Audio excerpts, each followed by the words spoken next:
All right. The unthinkable. All right.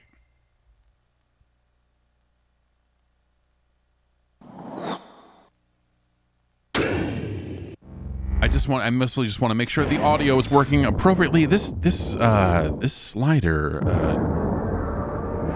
doesn't go all the way up when I turn it up, which is bad because that means my voice ends up being lower, and nobody wants that. I'm cool, okay. That works. The video was that works. fat. The video was fat. Okay. Let's get these lights turned on.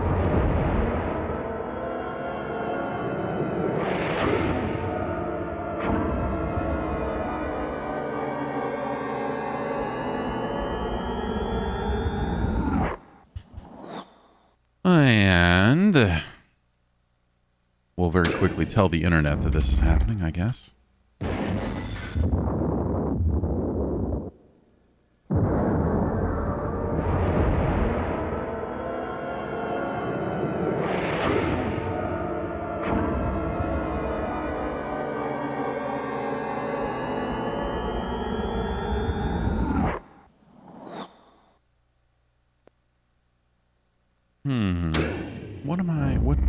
Hang on here.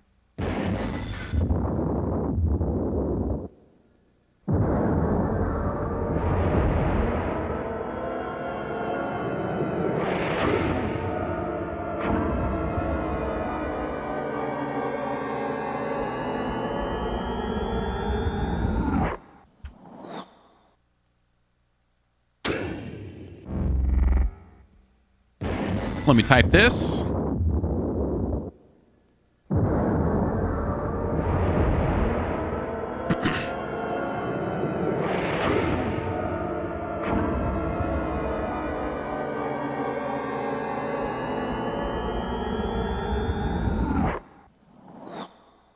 And let me type this. Okay.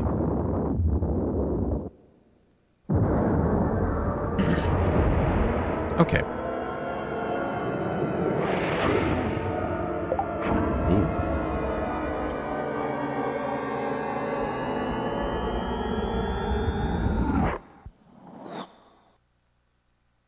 Okay, go over here, push this, pause that. Hello, everyone.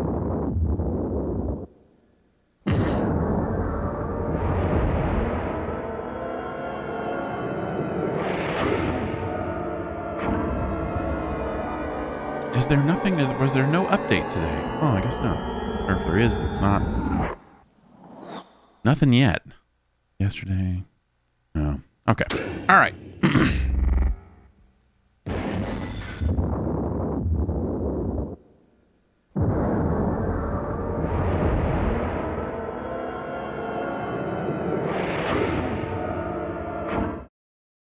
Hi everybody, it's well, I guess it's almost, it's a little after 10 a.m. Slightly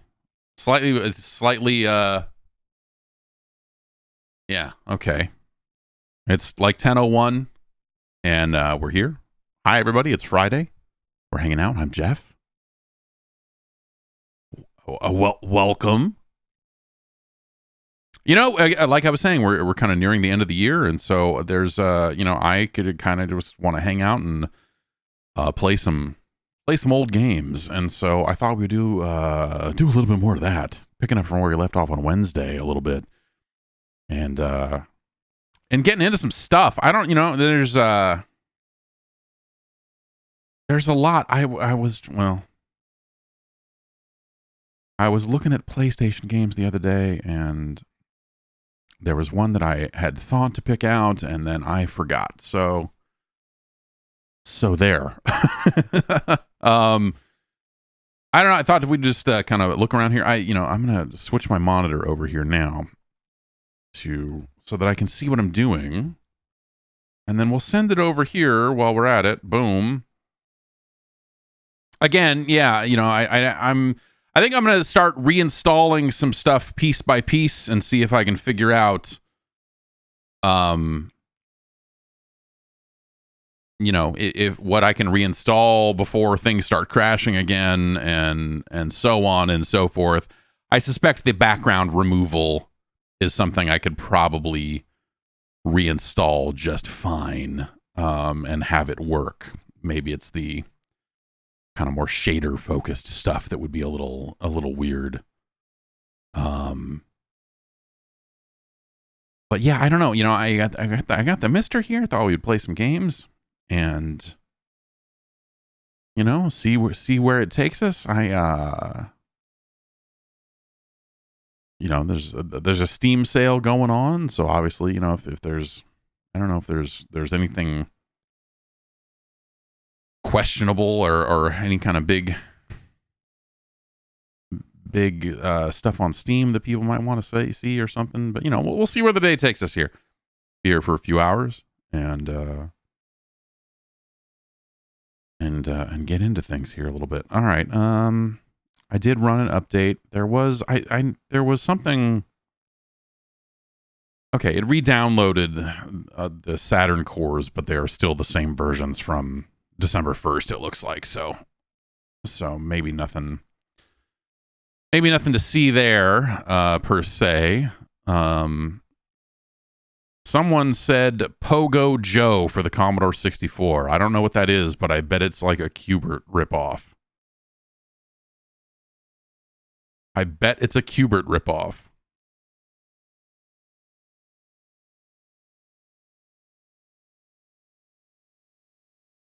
So let's see if we can find that.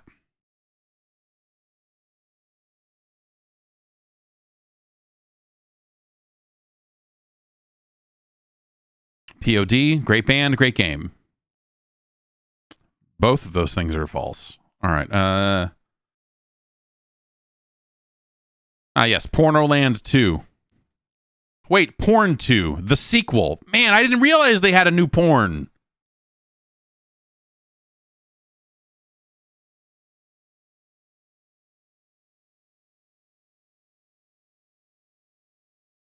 (1983's) Pogo Joe. I almost said Porno Joe.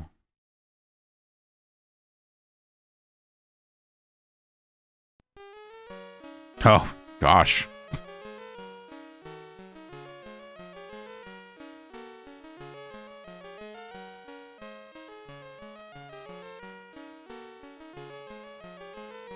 Is this low? Do I need to pump this up? Do I need to get this cranked? So wait, Dig Dug is one of the world's greatest pogoers?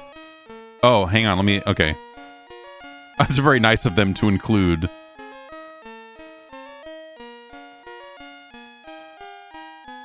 One or two joysticks? One. Screen tour? No, that's okay. Pogo. Yeah, let's just go with monster double jumps. Man, that sounds intense.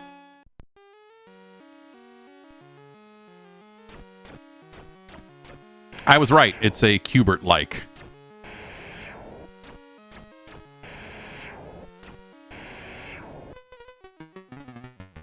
We died.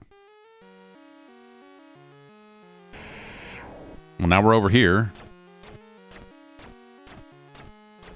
I don't know. Well, can I do where? What am? Oh, if I hold the button, I jump more.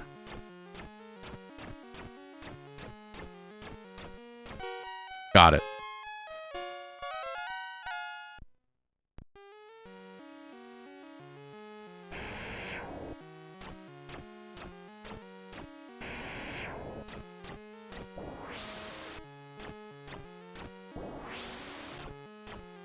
This has some real, like, if I hit the escape key and type list, it's going to show me the entire code for, the entire program for the game. The kind of vibe to it. It's got a real... Well, that's, a lot of the... When you look at some of the Commodore 64 games from, 1983, from the very early days, they're rough, Oh, man.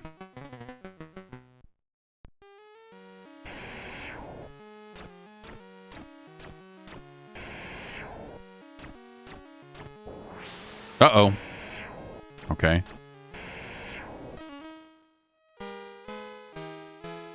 Yeah, you're right. This... Oh, man, look at this. Who came up with the crazy idea for this level?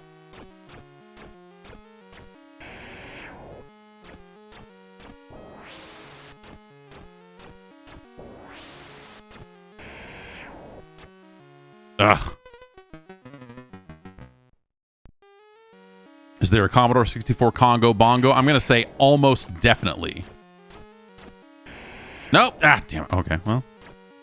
It gives me a bit of leeway there if I pounce on an enemy as it's spawning. Seems like it maybe.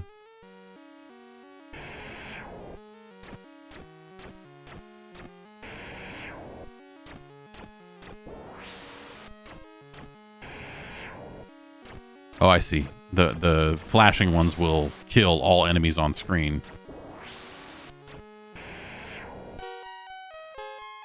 Yeah, I'm gonna guess that Congo Bongo for the Commodore 64 really is no good. Right? I mean, it almost had... Oh, okay. Now we're on like a disappearing level, and now we've gone and... Oh, some kind of bonus stage, I see.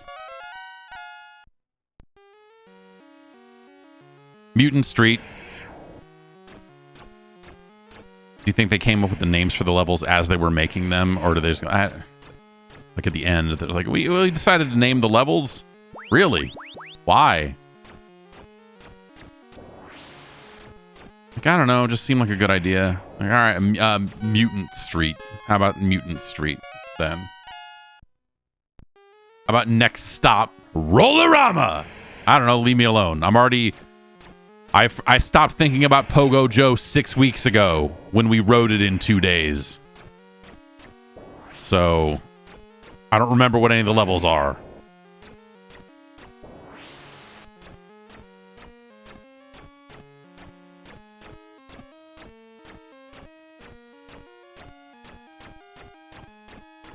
That fucker is changing him back. Can I kill him? I can. Like, ugh, and wrong way out here. Ugh. I like Q*bert. I liked Q*bert. Q*bert's one of those games that is a little hard to go back to now, I think, in any form. Even, you know, there was something about the way that joystick was mounted in the cabinet, and, you know, the way it made hitting these diagonal directions a lot easier. Went a long way. And without that, you end up in just a kind of a funky situation with it. And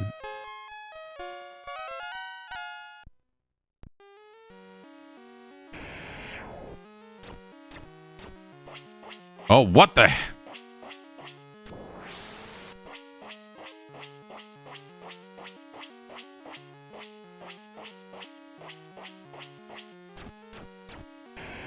I don't know what's going on there, but it ain't good.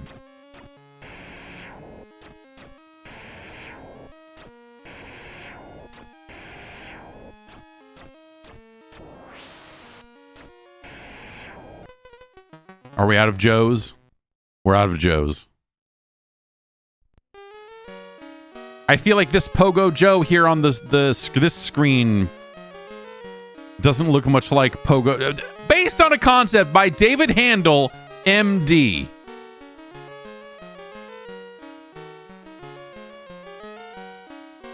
A doctor came up with this. Yeah, what if you had a color adjust screen? Is that what the doctor said? Is it the Pogo Doctor? Doctor of Pogos? Or was the programmer going to see his doctor and he's like, yeah, I make games. I don't know. It's like, oh, I got an idea for a game. You see that Q*bert? What if it's like that, but you're on like a guy on a pogo stick? And I was like, yeah, I mean, I guess there's nothing stopping us from doing this. So I mean, sure. Yeah, sure. Why wouldn't we? Why wouldn't we do this? When it comes to like knockoff Commodore 64 games that are, I meant to try this, but I never did. I'm not 100% sure what this is.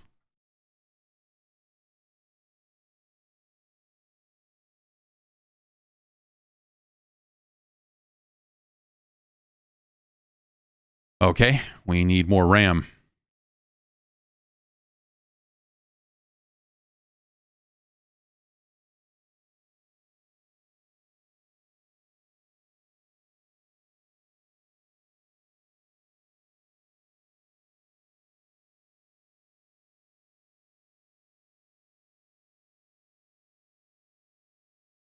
Fast load.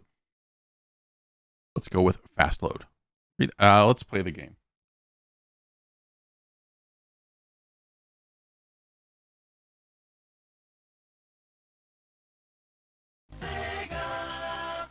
Wow. Well, okay.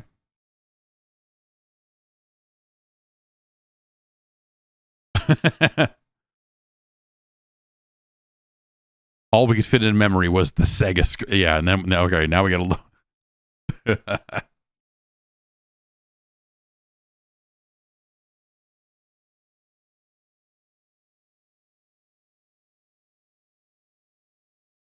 I hope that that's it. I hope that it's actually now just a bunch of fake loading screens. And then we never get to play Sonic the Hedgehog for the Commodore 64. Yeah, let's just, yeah. You know, let's avoid further loads by loading it into the RAM expansion unit. No one had a RAM expansion unit for their Commodore 64 because nothing used it. I can't think of a single thing other than like fucking productivity software, which give me a fucking break. But games that use the REU, I'm sure there are some, but okay. Now we need to.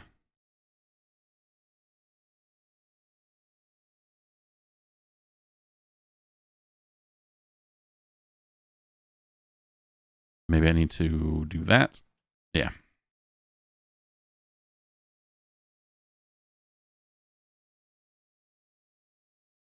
Oh, I need to open this can all the way before I can drink from it. It's weird that I put this in my freezer. So here's a little behind the scenes trivia for you. Usually start these streams about 10 a.m. So I'll wake up and throw an energy drink in the freezer to get it cold because it's, because they're not in the fridge. And then sometimes I'll forget them there and they will freeze solid like this one did. And I pulled it out yesterday, went, dang, and put it in the fridge so it could thaw out.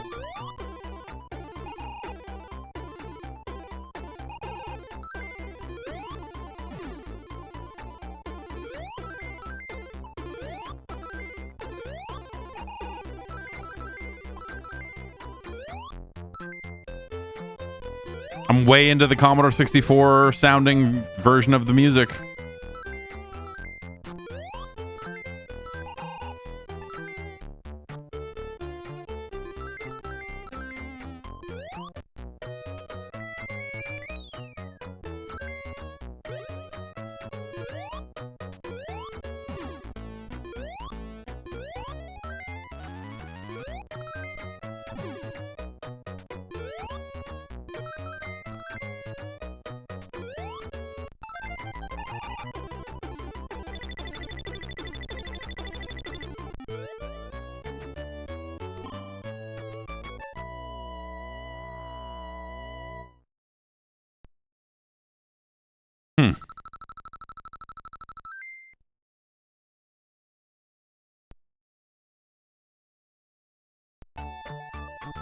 What is this? What?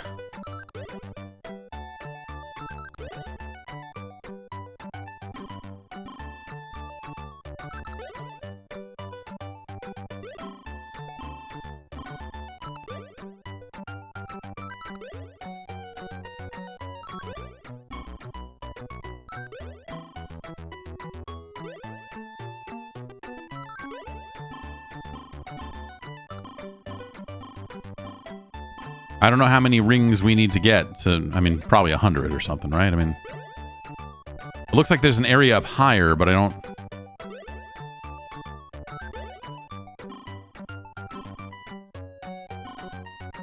see an immediate way to get up there.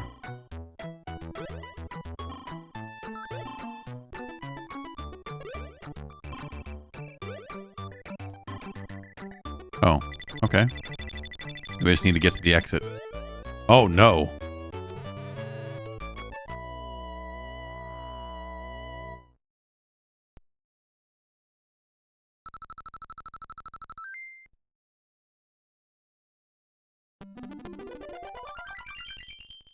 I like this little map. This little, ghosts and goblins looking like, hey, here's where you are.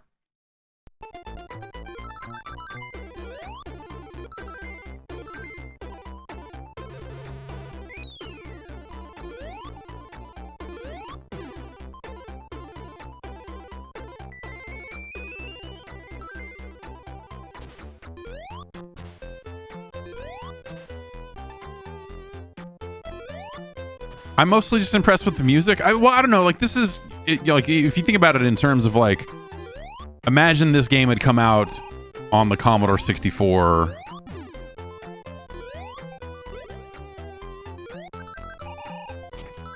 When the Commodore 64 was still a going concern. Where do you think it would have fit? The way people, like, this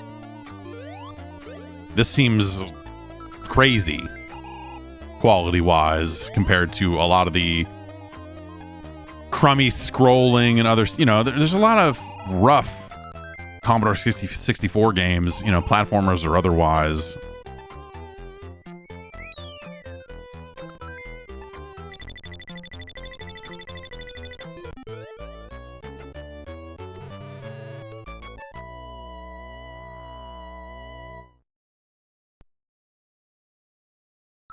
Yeah, so people are bringing up the Master System. Is this based on the Master System version of the game? I have played Sonic on the Master System. Well, I guess we can compare and contrast, huh?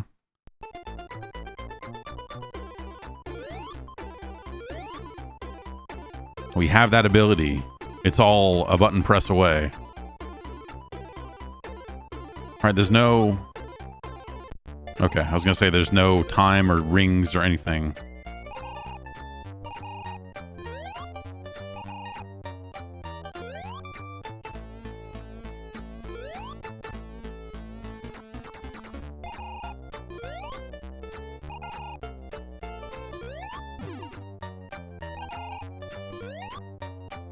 Oops. Jeez.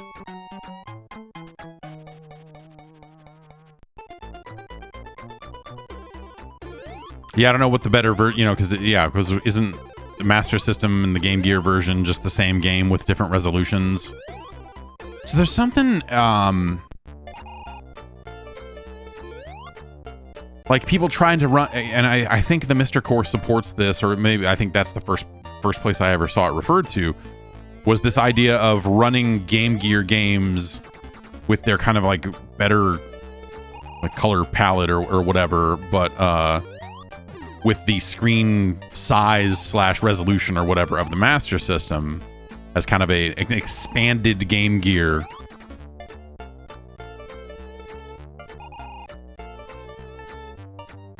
I can look up and down, it's...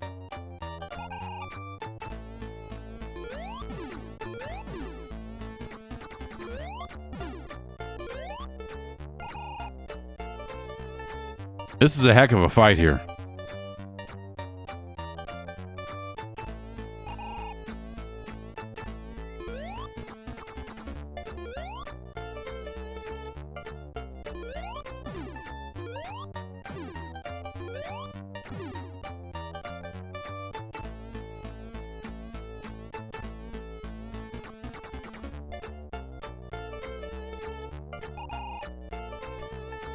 I just want to get to the next world and hear some more music, and then we'll probably, maybe I'll fire up that Master System version or Game Gear version. We'll see. Maybe both. I don't know. Why not? And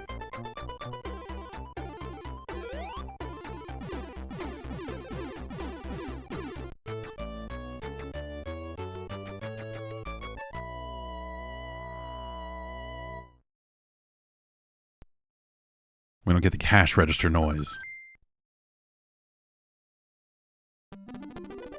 Bridge.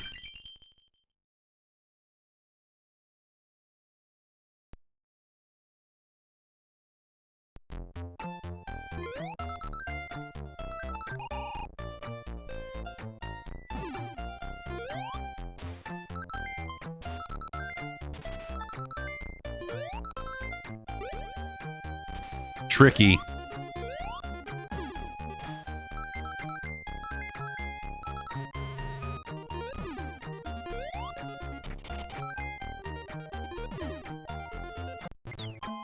I'm into the music. I think it's a really. I think a lot of these Sonic songs translate to the C64's sound chip like surprisingly well. All right, let's see what we can do over here. So let's see here. Yeah,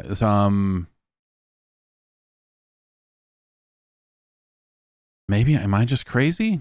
Did I just make that? Oh yeah, Game Gear resolution extended. So that'll try to extend it out to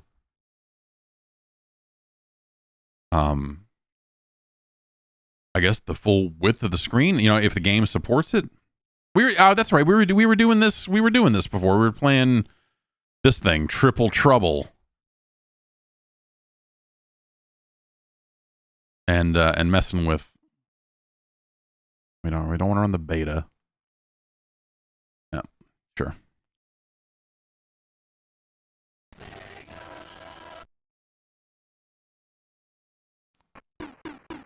That's what that Beastie Boys song is about. Not a lot of people know that. It's about the Sonic game for. Okay, yeah, this is okay. Identical, right down to the menu and all that stuff, huh? That's neat. That's a weird. That's. Oh, this is much faster. So, what does this look like if I turn off this? Yeah. So basically, you would normally see it like this, but because of this concept, and so by extending the resolution, we'll see stuff like see that left edge where it's not there. You probably see weird draw in because see the enemies are only going to appear when they would have been on the actual Game Gear screen. I think these rings look like garbage. See the way that crab was disappearing and reappearing.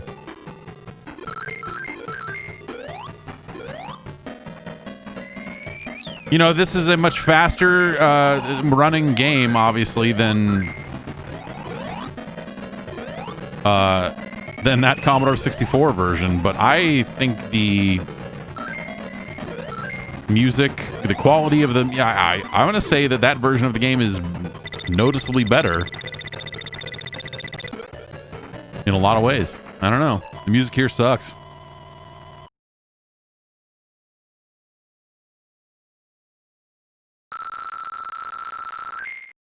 All right, yeah, let's try running the actual Master System version.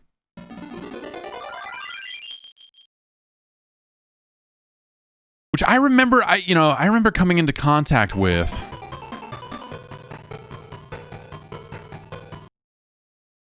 I don't remember why or nothing.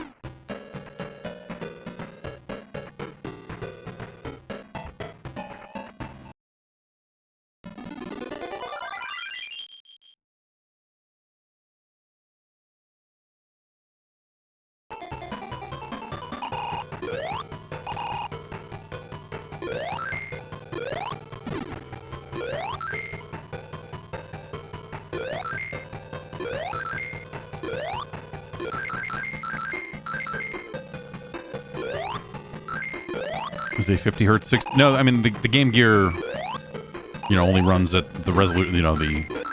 Since the Game Gear had its own built-in screen, there's not like a PAL Game Gear. You know what I mean?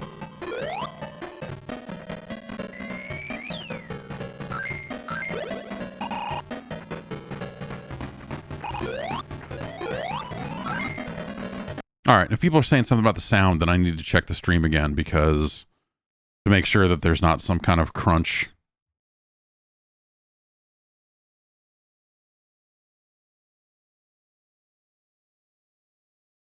Happening on the capture because on this end it sounds okay. On the capture because on this end it sounds okay. On the capture because on this end it sounds okay. On the capture because this end it sounds okay. On the capture because this end it sounds okay. On the capture because this sound effect sounds okay. On the capture because this sound effect sounds. All right.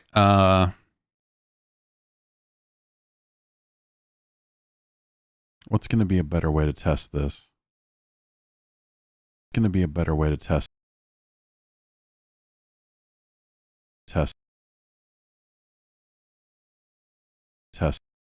God damn it.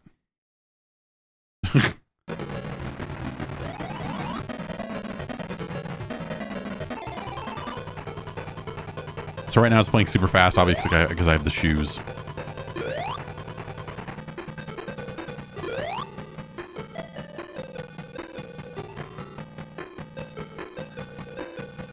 You know, it's fast for a reason.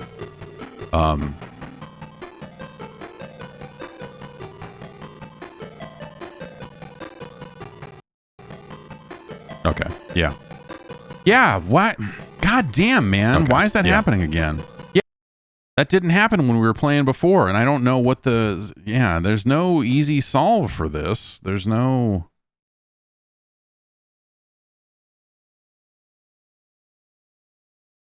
Like, it all just kind of comes in how it comes in, you know what I mean? And so there's not a ton of setting I can do on the capture card end.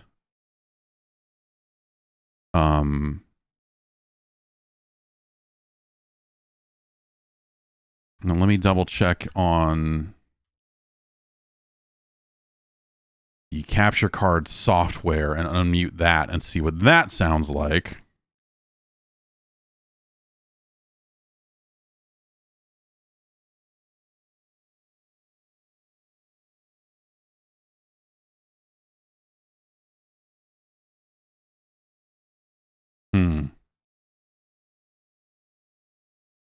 Hang on, let me change away from this scene.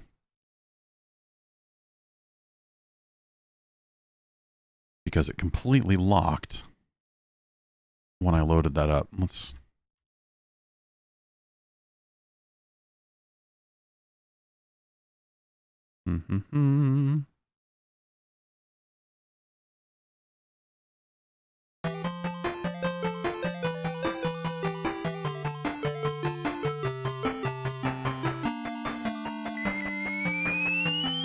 So...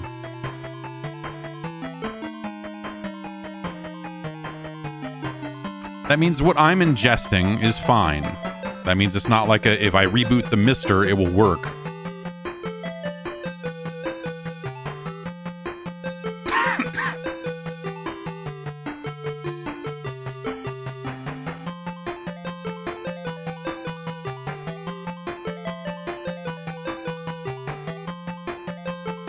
So then, how... Okay, why does that not work?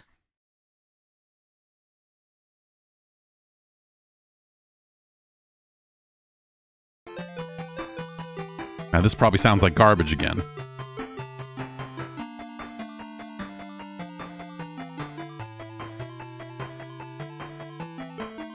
It sounds fine? It sounds fine? Weird. Weird. That's really weird. That's really weird.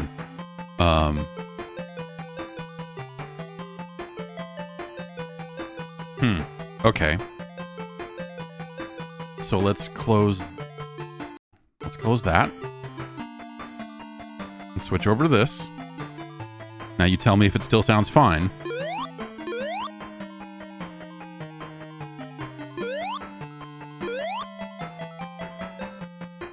Weird. So it's not a, you know, that's not like, I don't think that's a sample rate thing, because sample rate stuff usually sounds different than that. There's something about the...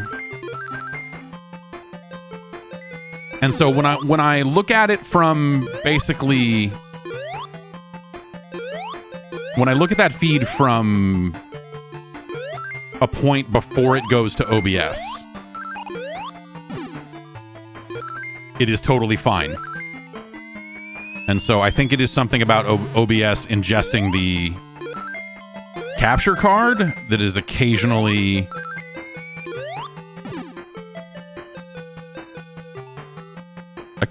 fucking up. And so what would that be?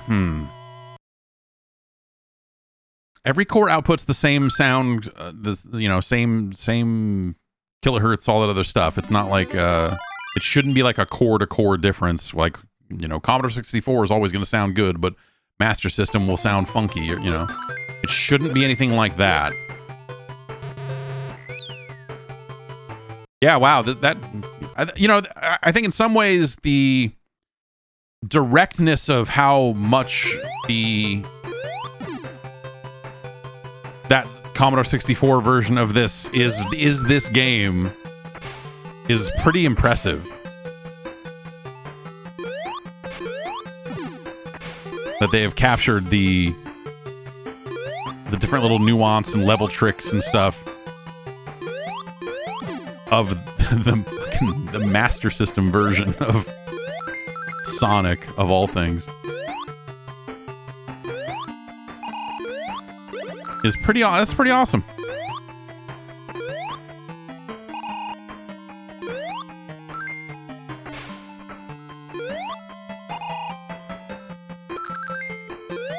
I think there are things about that C64 version that I like more than this official version. Obviously this one scrolls and does, its stuff, but I think we'll hit you there. This has more speed to it, for sure. Though I should also check and see, because that I don't know that was like a final version of that, or I don't know if the person making it is still making it, or I forget where I even got that thing. It was just like, someone was like, it was probably one of those situations where someone's like, hey, someone made Sonic for the Commodore 64 of all things. And I was like, oh, I should probably download that. Oh, that's spelled something. But we were too busy getting the rings to notice.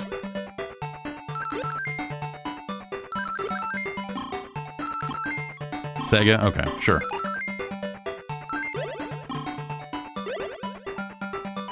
Yeah, where's the Sonic the Hedgehog maker?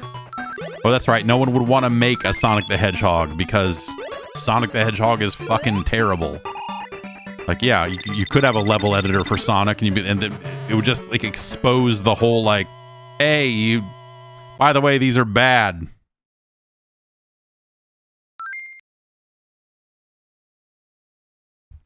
Now that you've made your own levels, you get to see for yourself just how bad they are.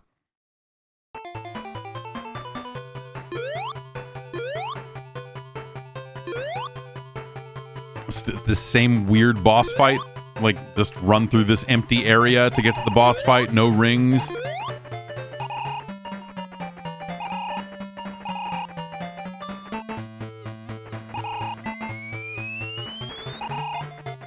All right, so I cannot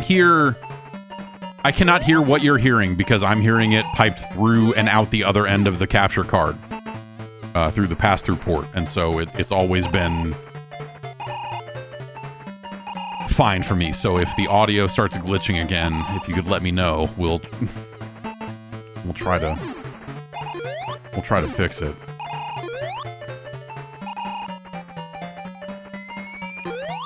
Yeah, I would assume it's still fine. I'm guessing if it's going to break, it'll be...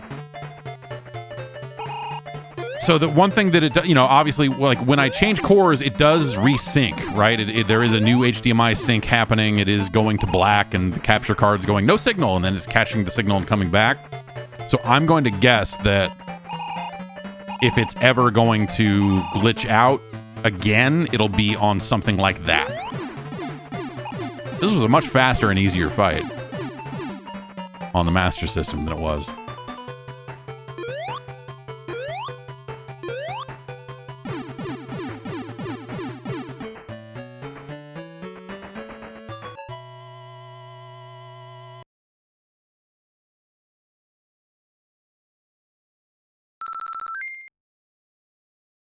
Man, what? Yeah, that's probably a... Well, again, because of all of the other problems I've been having and trying to like dissect. Nice. In my kind of like, try everything sort of mode that I've been in with this, I have moved over to the OBS beta, and I'm assuming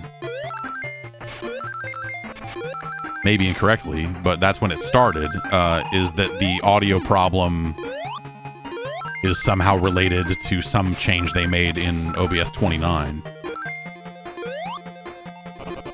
But I don't know for sure, because that has not happened on, oh man, on the, like, you know, production versions of OBS or whatever, so.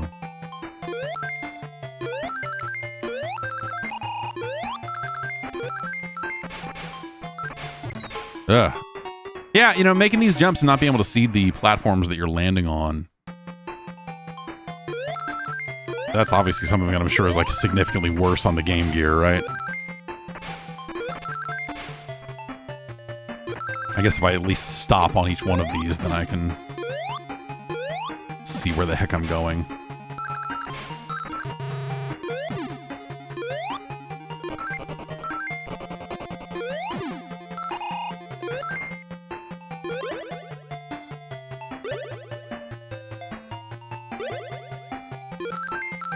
I don't know what that down arrow does.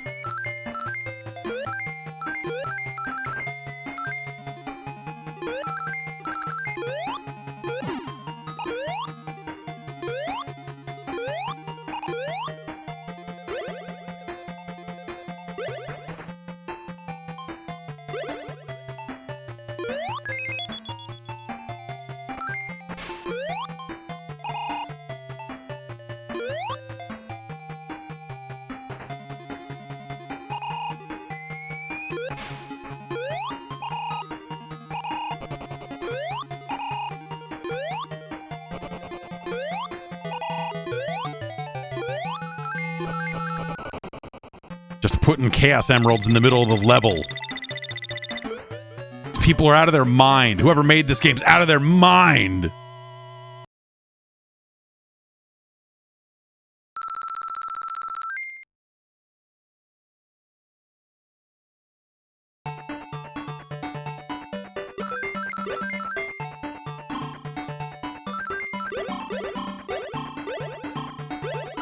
I guess all told, this is not a terrible one of these, you know? It's easy to think about, like, oh man, this Genesis game got ported to the Master System and I bet it sucks, but, like, that's not, you know, at least by them making their own unique thing, it has a chance, right? So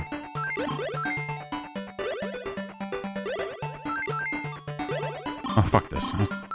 I'm turning this off anyway. It doesn't matter if I get the extra life. I'm turning it off because I'm going to play the Sega mascot game that, you know, that we deserved and didn't get. And that's, of course, Psycho Fox.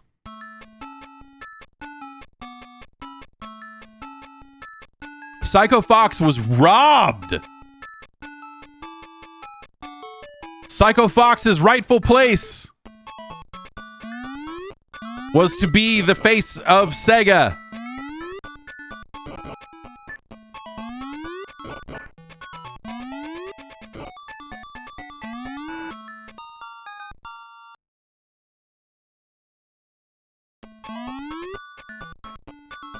Look at this punch.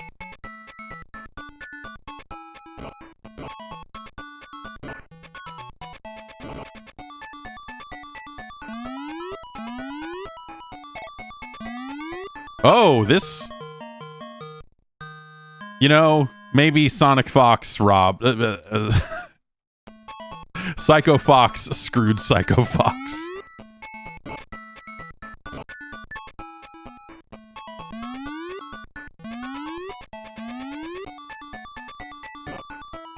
Because the movement is so fucking terrible.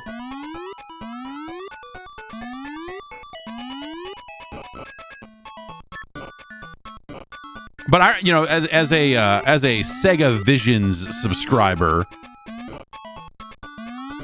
you know, as someone who got Sega's newsletter, you heard a fair amount about Psycho Fox.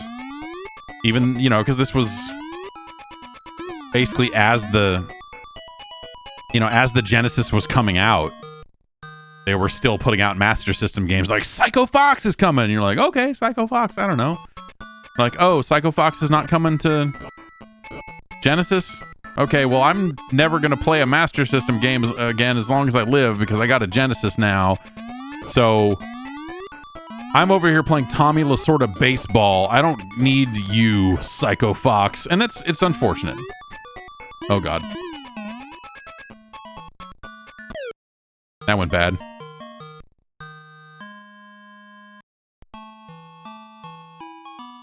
Yeah, it's Sega Vision's hyped Green Dog. Fucking Green Dog. Fucking Green Dog, right? Like Green Dog and Shakan the Forever Man were like, I feel like at the same event that Sega had, showing off like, here's our new lineup of awesome characters and edgy cool stuff. We got Green Dog, he's hella hip. And we got Shakan the Forever Man, he's grim. And both those games suck shit. It was like you were watching Sega fall apart in real time or going to that event and going, these games don't look, I don't know, man. These games seem fucking terrible. You know, it wasn't that far removed from the time, and maybe it was even the same. What? That's not this is not a Fox, nor is it Psycho. This is Hangout Hippo.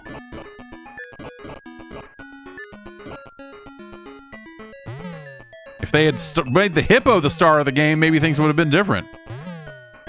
But yeah, I don't know. Eternal Champions, Shakan, Green Dog, like the cartridge-based games that were coming out kind of post the Sega CD release or whatever, just felt fucking terrible.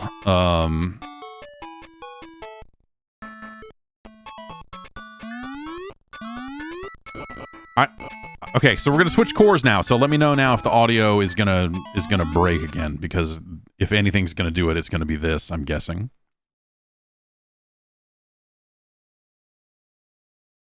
And you will know because this is such a crisp, awesome soundtrack.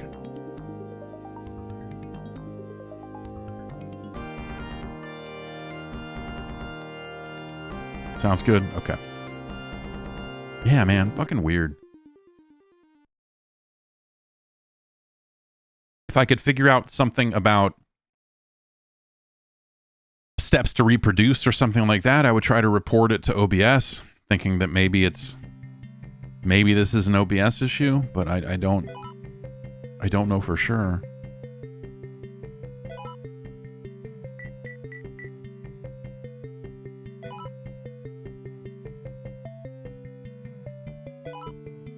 Green Dog, the beach surfer dude.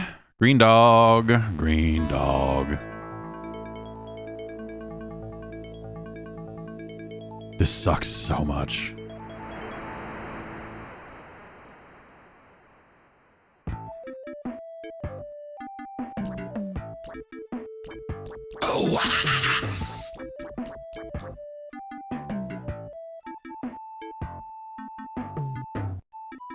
Ah, the Rastafari vibe. I'm feeling hell of Irie.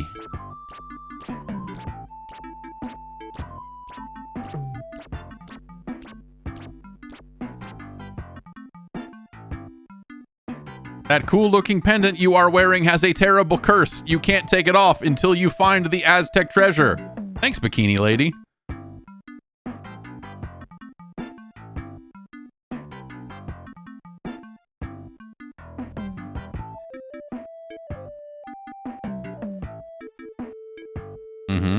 Yeah.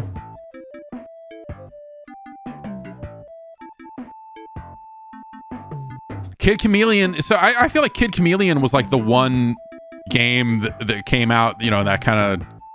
I like Kid Chameleon. I don't think it's a great game, but I too played quite a lot of Kid Chameleon.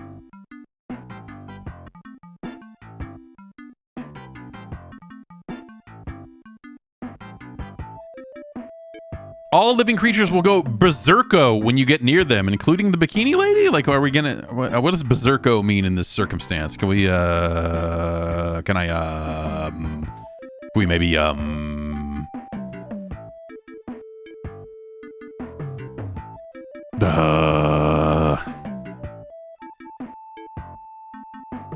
It's unfortunate the Green Dog can't surf. Look on the back of the pendant. That's very handy of them to put a map on it. Oh. Okay. So I need to go to Swirlsville and then other Swirlsville and...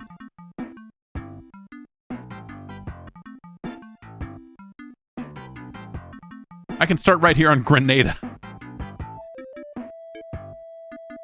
I was there in the shit, man. I was there in Grenada. Batanga, batanga, batanga.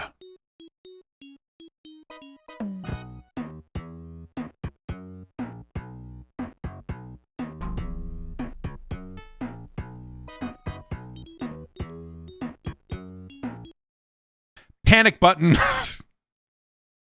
Panic button, throw, and jump. All right.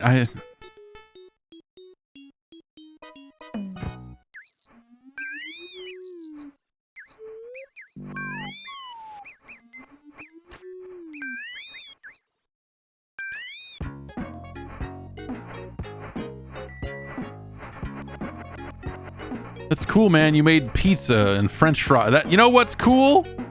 You know what cool surfer dudes love? Fucking pizza and French fries, bro. Also, hash. Can I make hash come out of this stuff, man? Oh, green dog. We got to be careful.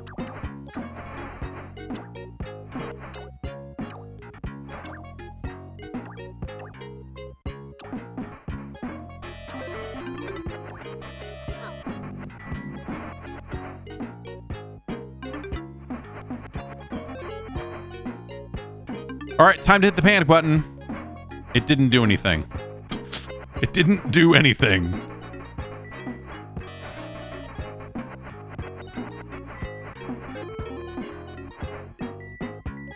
All right, we're collecting items. I don't see an easy... Okay, I can throw my little thing up.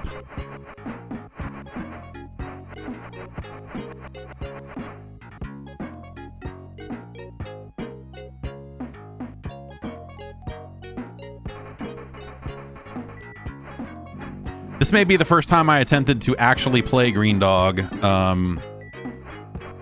since it came out, or since before it came out. I don't know that I ever came into contact with a copy of Green Dog until emulators became a thing. Prior to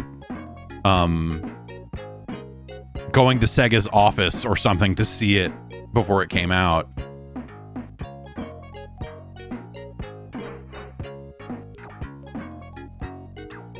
We'd have to look at release dates and stuff to make sure that it lines up. But in my head there was like an event where they're showing this and Shakan, and basically coming away from it going like, God.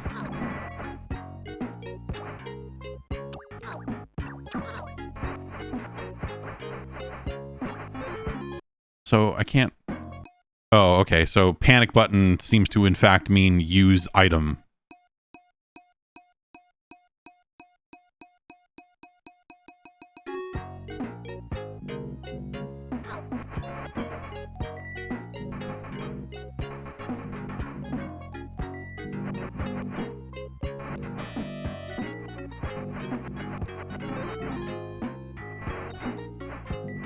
What are these? Are these hot dogs? What am I even throwing? Is it supposed to be a frisbee? It's supposed to be a frisbee, I want to say. Because that's cool. I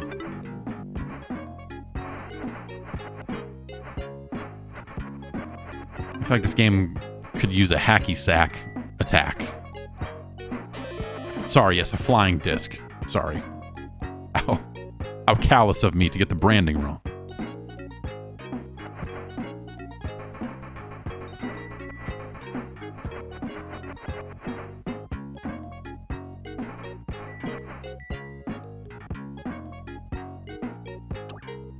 I'll say this about it. The controls are responsive.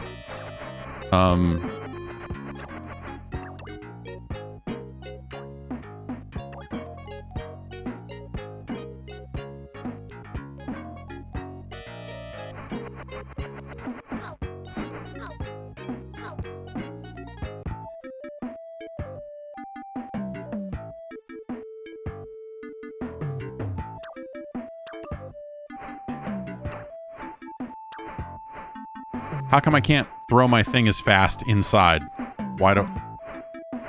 Why is it so much slower in here?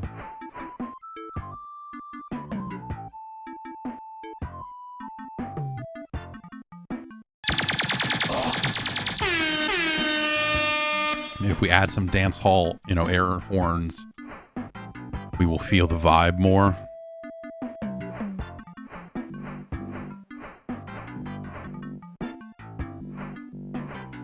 I'll say these are some pretty low rent sound effects as well. You know me, I love what the Genesis is capable of sound wise, but this is pretty grim.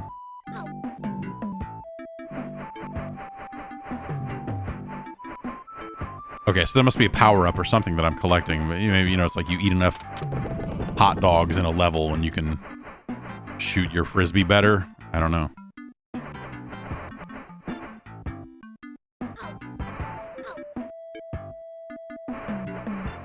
Can I kill those? I cannot.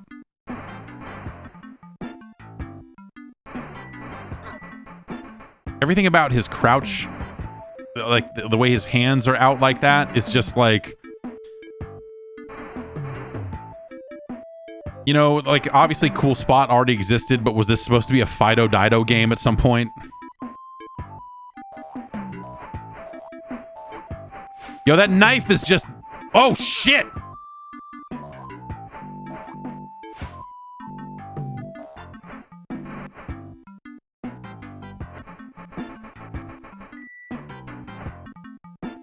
I like that the majority of these food items do not... Like, the only thing that seems to impact your health... Oh, God.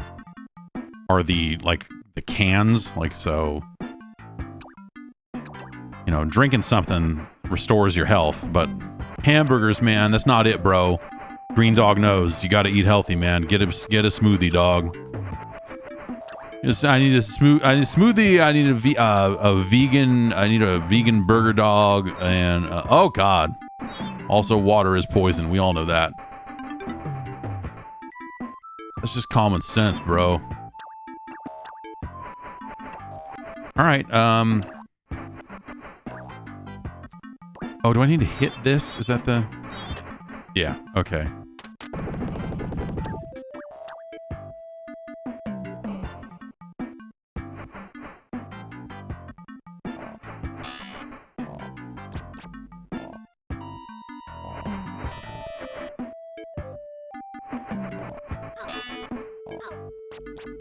I'm unable to move there. Okay.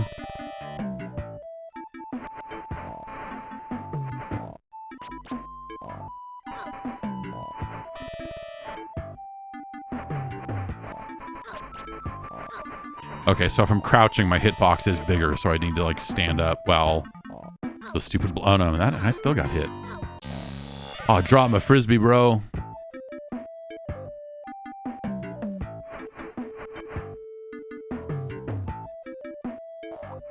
Why am I all the way back here? Uncool.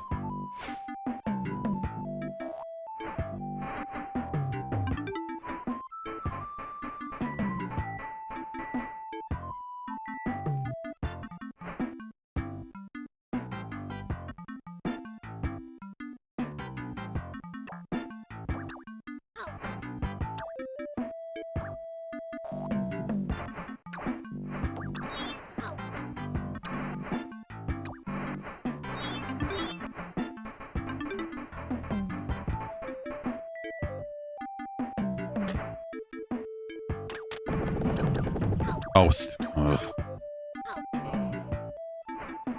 see, yeah, I guess there's some power up that I just didn't find this time because I...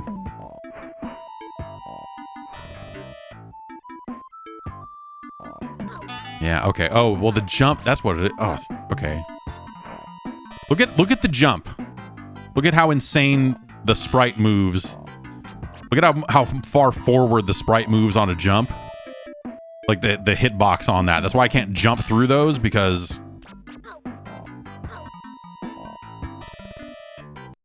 I've got an idea about Green Dog, and it's birds are devastating. Birds don't hurt. Birds hurt more than normal. Yes, we want fast disc mode. And we want infinite energy, and we want infinite lives, bro. Let's experience Green Dog.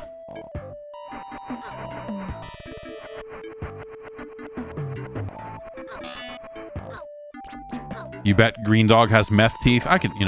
Yeah. Same developer made Garfield Caught in the Act? Yeah, I'd buy that. I mean, I wouldn't buy that, but you know what I mean. This is like a fucked up little... So, like, look at this. Look at me standing... Okay, look at this bottom block I'm standing on, how I'm lined up with it. And now watch how far it moves. Like how... Like, you don't jump straight up. So, like, if I am trying to line up with these things falling from the ceiling, and I'm like, oh, I want to try to jump up and attack, look at how far forward he moves. It's fucking terrible. Like, that's a crazy... That's insane how fucking broken that is. Just from hey, we're making a platformer kind of thing. Like they so prioritized the size and coolness of the poses on this stuff that like they sacrifice a lot of... Not that would have like, oh man, if only they had done that, then Green Dog would be a great, that's certainly not what I'm saying, but jeez. Yeah, the Earthworm Jim effect. Yeah. So if I get hit by that bottom guy, man, this is taking forever. Maybe I'll just focus on... This is taking forever. I hope that... Okay, there, we blew up one. I was going to say, I hope this code didn't also magically make the bosses invincible, because that'd be no good.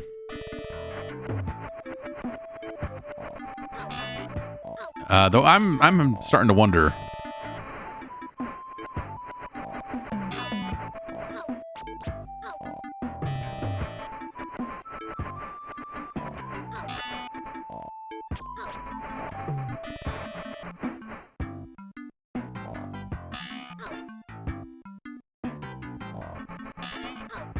Yeah, this something's...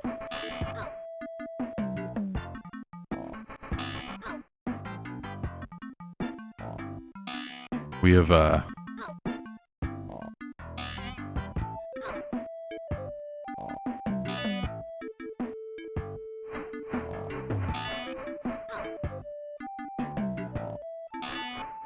we maybe have broken the game. Because I blew this guy up the first time I fought him, but...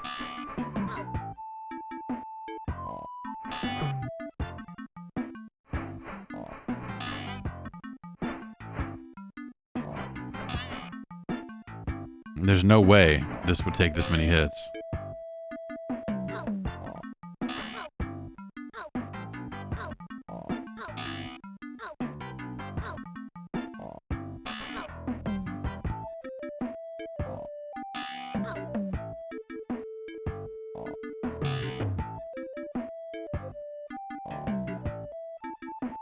That's a hot cheat right there, complete level.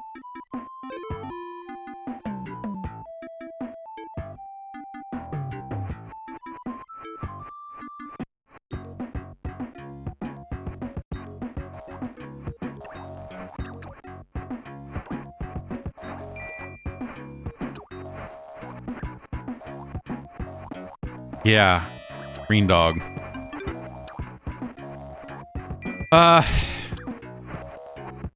Let's see what the next level looks like. This is more Green Dog than a human. I think any human has ever seen. So congratulations.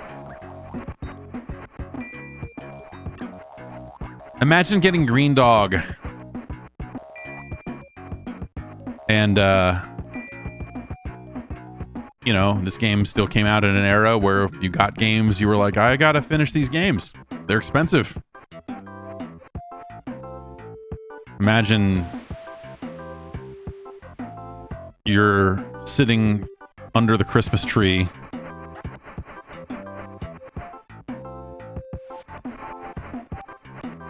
opening packages,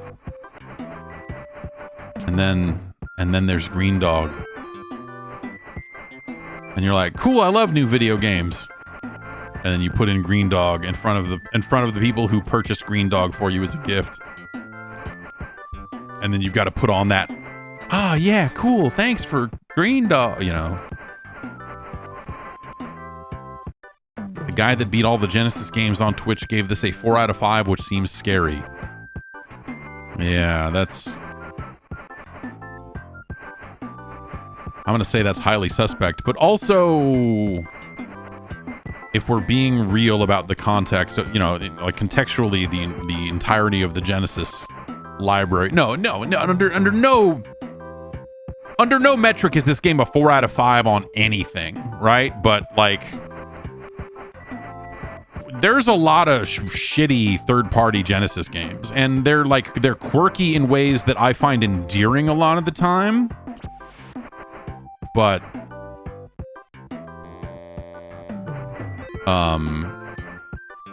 they are still they're pretty rough.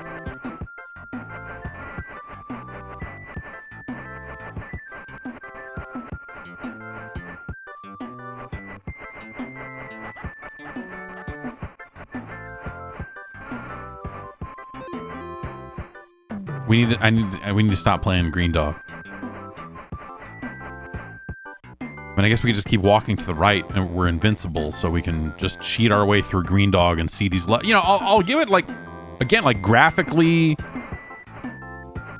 I think that the image quality, I think, you know, the clouds, the parallax scrolling on the clouds, the beach, like, that sort of stuff. Like, you know, there's aspects of Green Dog that... Oh, man. Oh, cool. A skateboard. Oh... What the fuck?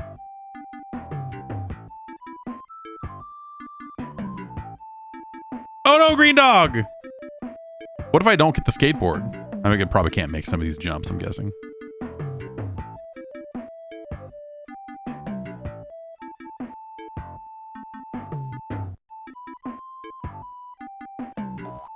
Fuck you.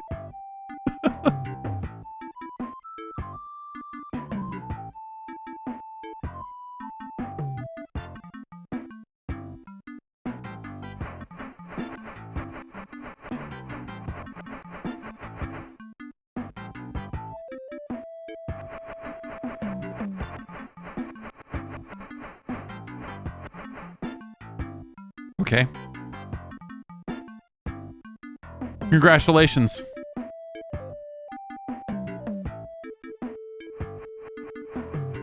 Was Eternal Champions years after Green Dog? Okay, because in my mind, these games happened all at the same time. You know, there's just that late period Genesis stuff where, you know, shit like Eternal Champions and this started coming out, and you're just like, all right, I'm starting to see why you needed to come out with a 32X, or why you thought like, oh, we got to do something, because boy, oh boy, it ain't happening.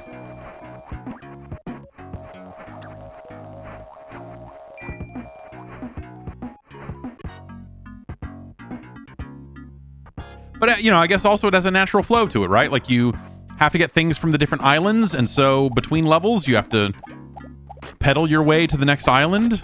And now here we are. This is Green Dog is very cool. His frisbee still works underwater.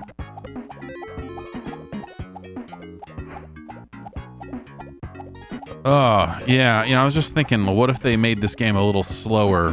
That would be good.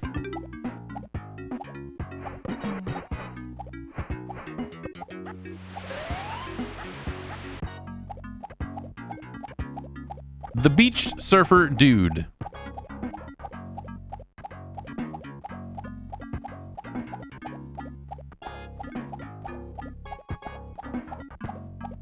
My daughter's waving at me. Hi! Hello! The window's closed. So.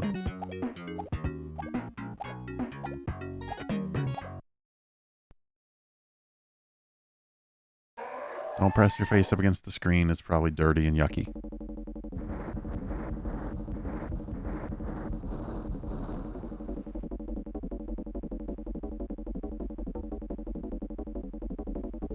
It has been so long, so very long.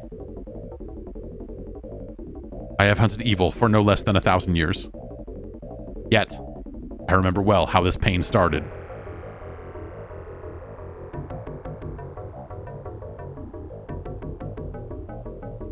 This game might be worse than Green Dog, you're saying. I'm going to say yes. I might, in fact, say yes, this game is worse than Green Dog.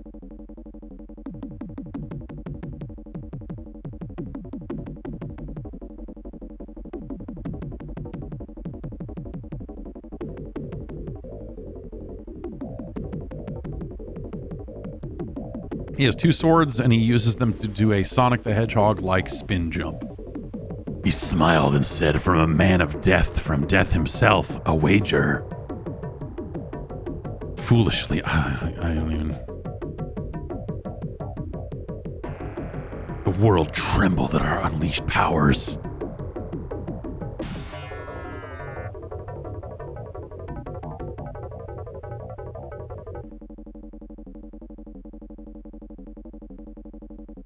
They said his brain was infected by devils.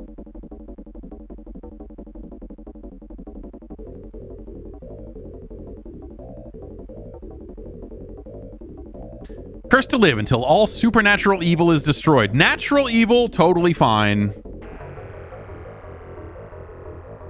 Absolutely okay.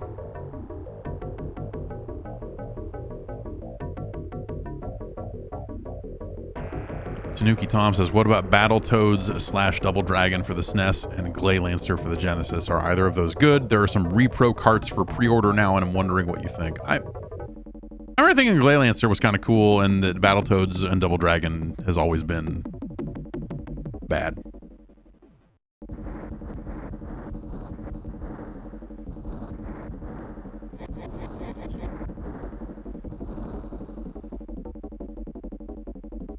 Weapon, attack, jump.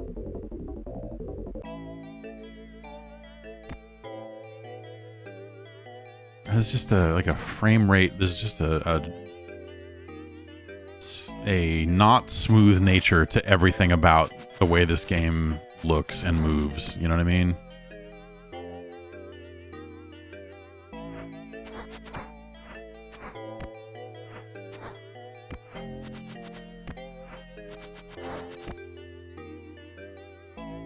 Also, I don't remember what you're even supposed to do. This feels like the first Genesis X-Men game. Yeah, you know, there's probably some... I wonder if there's some shared DNA there or something. I'm gonna go ahead and say that that is also not a very good game.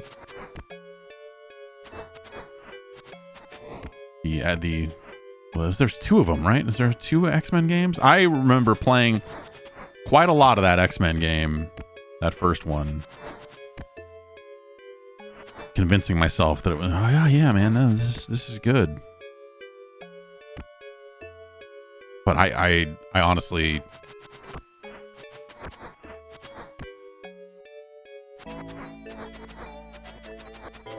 if I hold down the attack button, he does this, which is like, there's kind of, you know, like you can land, you know, you can land airplanes, which is nice. You know, when you live forever, you pick up a lot of interesting skills.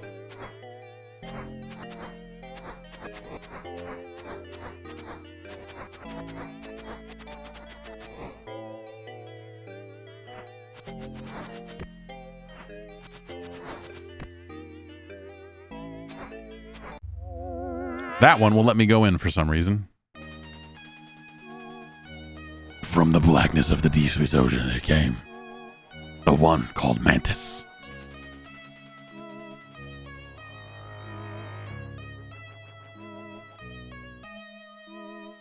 My swords will taste your evil blood.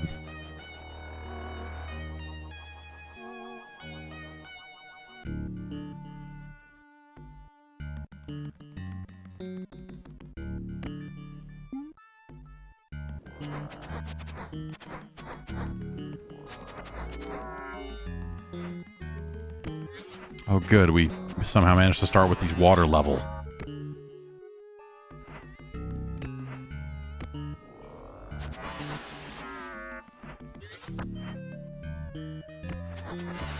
I guess if I use the double jump, maybe I can... Oh, God. The bugs!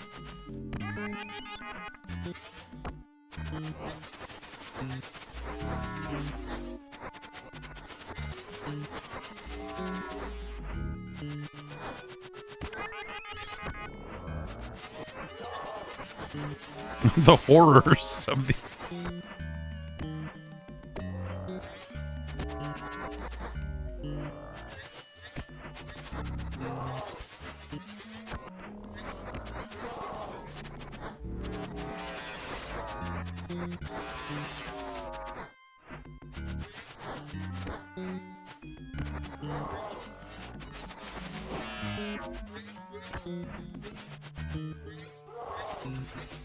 That scream is fucking hilarious.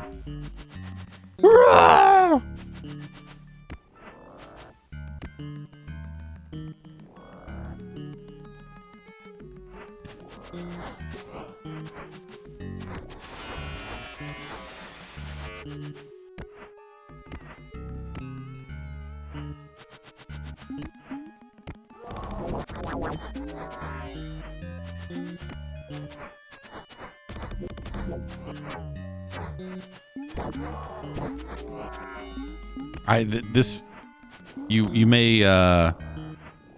may be unsurprised to discover that this game does not feel good.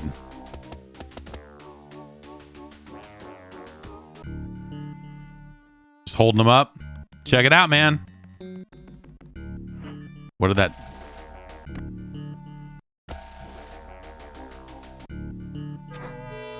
Oh, I see. Well, now we'll show them.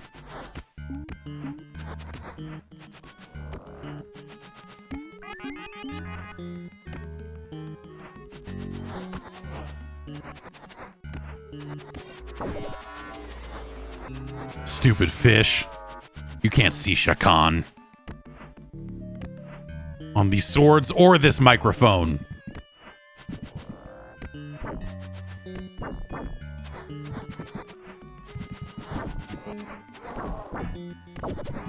I don't want to do this anymore. And by this, I mean play video games. Thanks, Shakan. Ah, it's the snake tree. It's gonna spit out back here, huh? Yeah, no, send me back into the... Oh, do I not get to go in here again? Oh, no. Okay. Boom, boom. It's a sick bass line, though. We can all agree.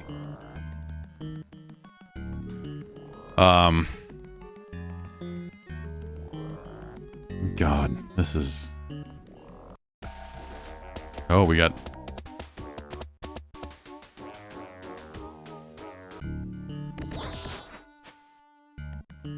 Oh, this is just a high jump. It's not like a... Not fly. But I bet if we did this...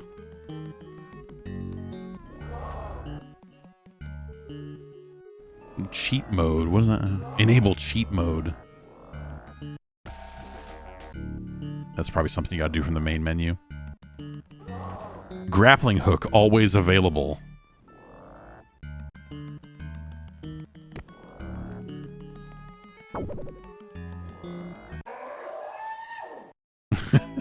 What is that? Is it...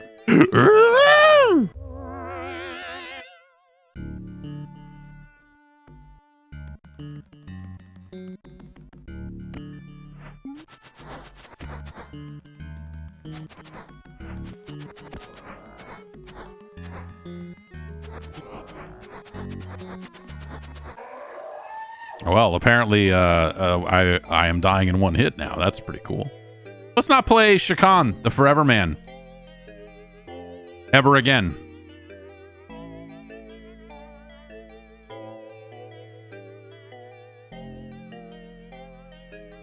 Since you asked about those repros, let's...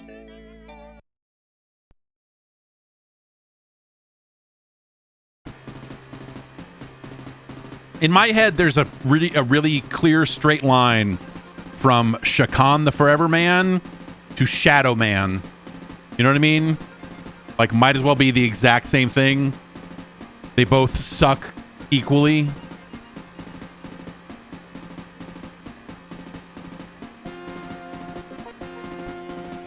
Yes, both probably shitty comic books. Yeah.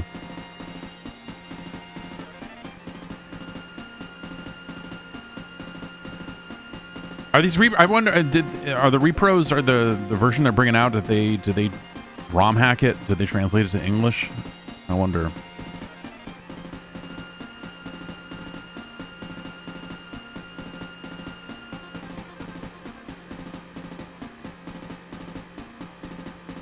The Shadow Man games are such dog shit. They are fucking terrible.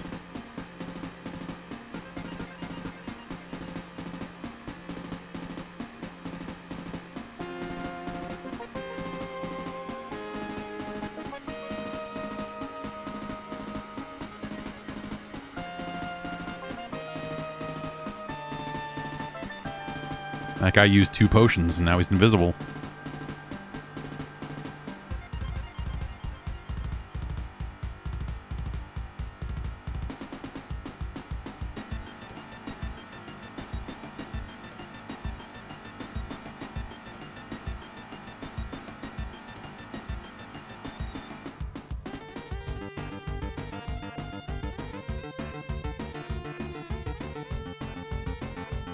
I forgot how... Yeah, it's been a really long time since I've even looked at this game.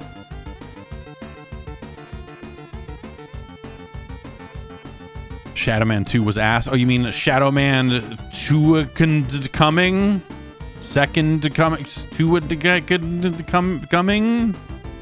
Coming?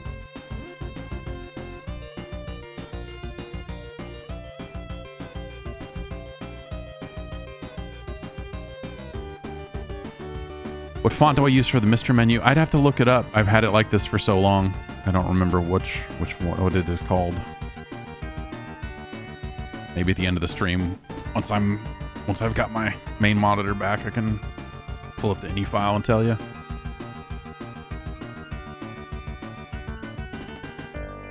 Speaking of awkward sequels, did I ever play through Deadly Premonition 2? No, I remember getting it on PC when it came out there and starting it and being like, I don't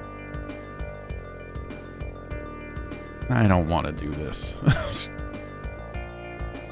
Thanks to Mr. Emperor, sir, for the subscription. Dunkachino1 for the 5 gift subs. That's that's Dunkachino1 is the star, is going to end up being the star of the new Death Stranding.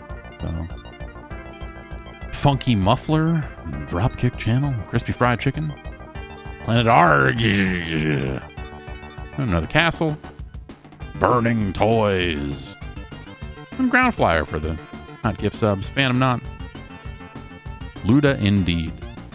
Konami. That's not the button. Luda. There it is. This is still going. This is a very long. I think it looks like all of these outfits look good. And, you know, I should really watch Gundam. That movie came out, right? The movie remake of the episode of original Gundam that they pulled because it was bad or whatever. Fukuru's Doan's Island or whatever the fuck it was called. And so, you know, I was holding off waiting for that to come out so that I could watch it in sequence with the original episodes of Gundam, and you know, because so it would make sense. And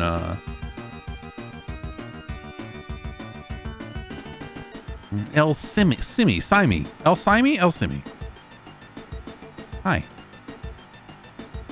making it happen subscription wise. Thanks everybody. Yeah, Kukuru's Doan's Island.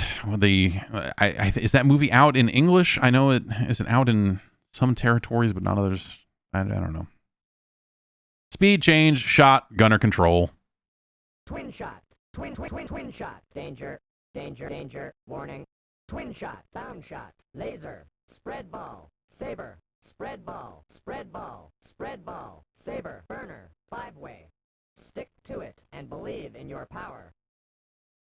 Stick to it and believe in your power. That's a great. Stick to it and believe in your power. A huge enemy stands in your way. Fragments are approaching. Beware of the bottom. You know what I mean? Beware of the bottom. Never trust a big bottom and a smile. Beware of the bottom. Watch where you're going. Destroy crystalline wall. Enemy makes a lightning attack. Huge battleship appears.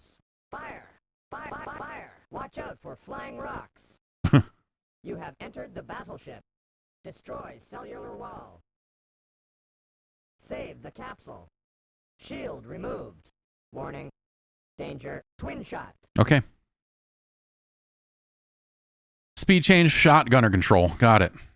Now let's play this for 4 minutes and die a bunch. And standard mover. Backward shot. Eh.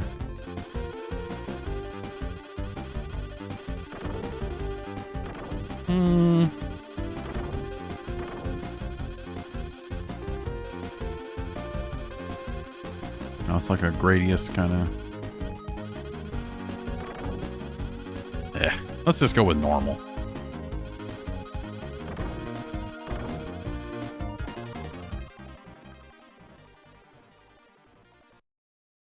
Stick to it and believe in your power.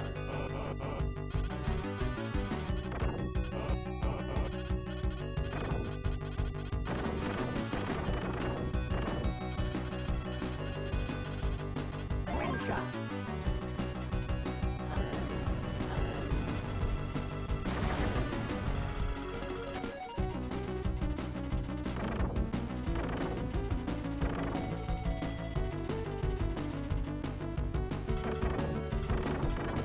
I forgot I could do that.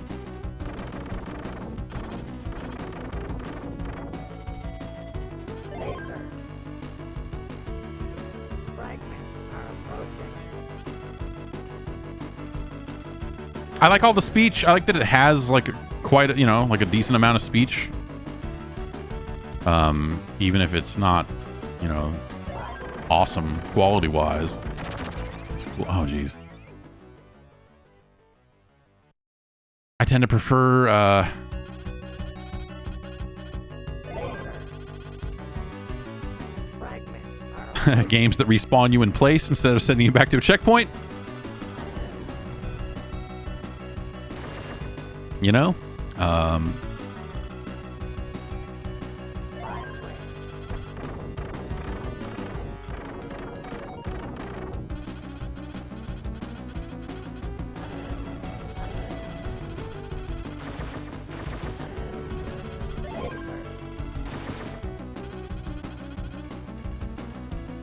Oh, this is a great look. I played quite a lot of shooters on the Genesis. I've never really been a huge fan of them, I would say, but like a ton of them were coming out, so you'd end up playing. Like I like Gaiaris quite a bit. I like Thunder Force 2, 3, and 4. Is this closing in circle gonna kill me? Or do I just need to have a gas mask? I realize we're making battle royales here. What even hit me there? Anyway.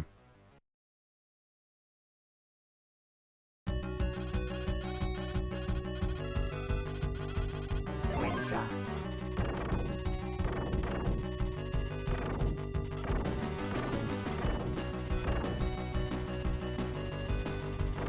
R-Type. I was never a big R-Type fan. I was never like and also you have to reset your speed every time. Every time you die. Oh, fuck me.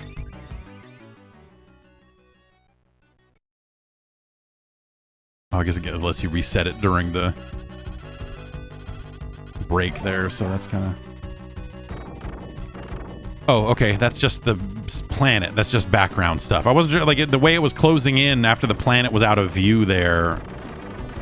Like, it looked like something that was maybe going to kill me. You know what I mean? Like, oh, I gotta stay inside this bubble. I gotta punch my way out of this bubble somehow. Well, that's about... Yeah, we did great there. I like, yeah.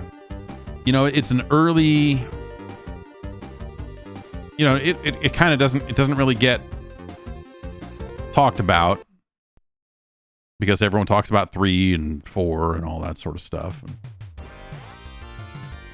But I like Thunder Force 2 as well.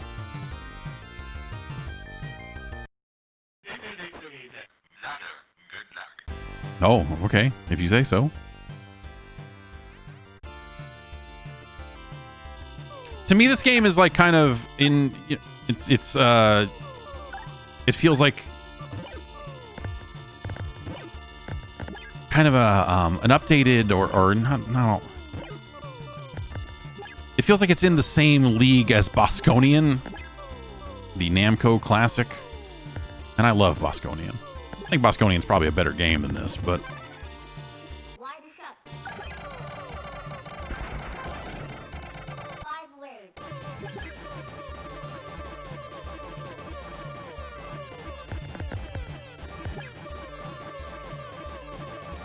and then this is weird, yeah, because you've got these weird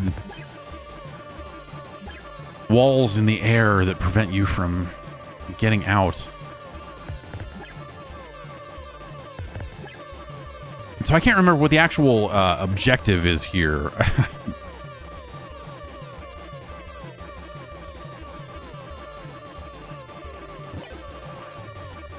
Like what we're trying to. Oh, okay, so this is a. Yeah, so if I shoot that, then I can go through. I don't know that I ever got anywhere in this game. You know, I don't know if there's anywhere to get, or if it's just like, oh shit, that really sneaks up on you. And so we crashed through that barrier, so technically we're on the other side now. But, you know, I guess do I probably have to find all of these ground bases.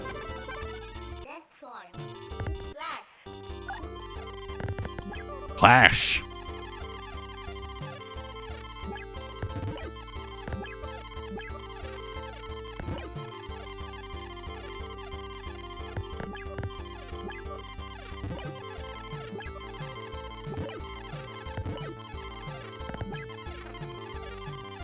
But like I don't, you know, they don't give you a great indicator all the time about like, hey, here's where the next ground base Hunter is.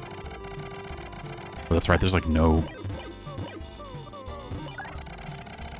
ground attack at all with Hunter, is there? Yeah. Oh.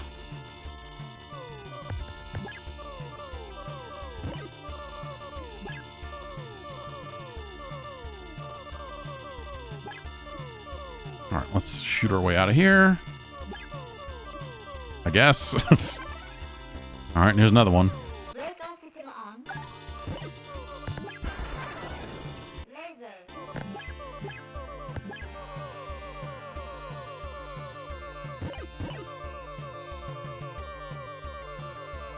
If we assume there's one base per area, then I should probably move on, right?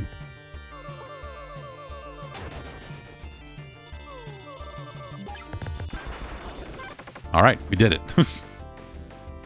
Top view mission accomplished.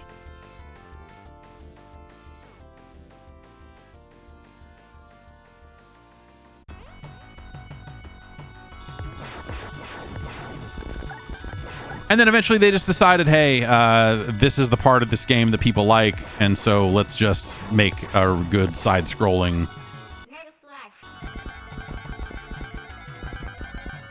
shooter, you know? And so everything. I want to say Thunder Force 1 was like, what is that? That's like a... It's not an X68K game. It's like a PC88 game or something like that.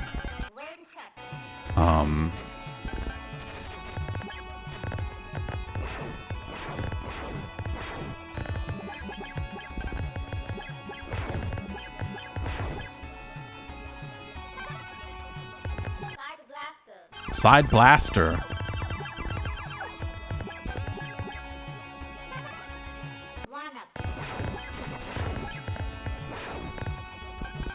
Great enunciation on all of the speech. Wanna. It's what you want out of... It's what you want out of Japanese gaming. You want Side Blaster. You want Rocket Launcher. Ah.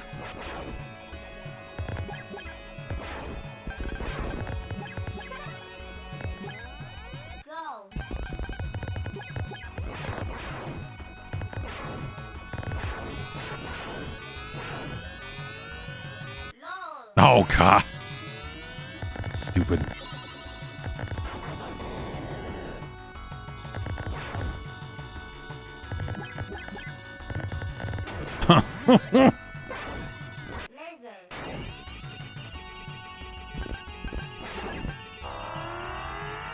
All right, now the siren means business.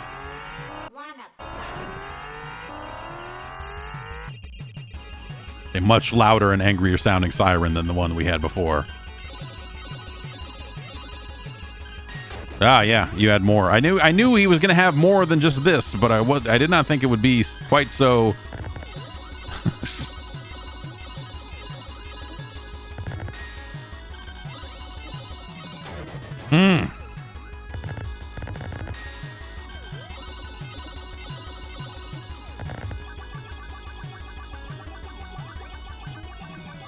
Playing Ms. Pac-Man all of a sudden.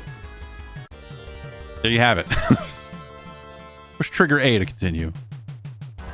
Where does this put us?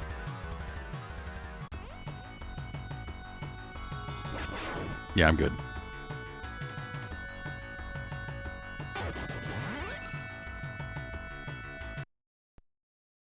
But 3 was really kind of the sweet spot. 4 came out a little late and was beloved, but I feel like 3 was that game.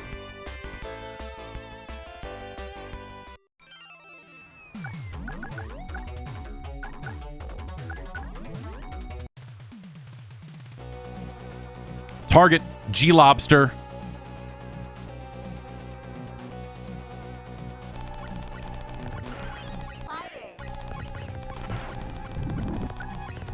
Uh-oh.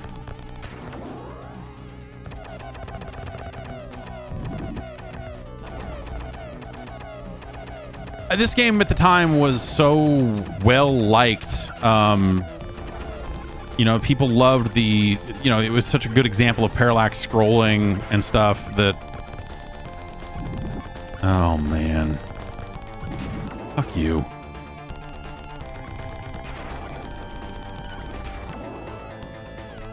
Let's just, let's do a thing, you know, claws, raw.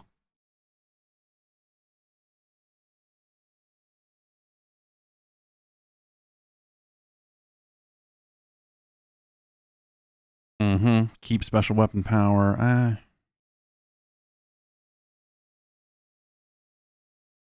Shield. Raw.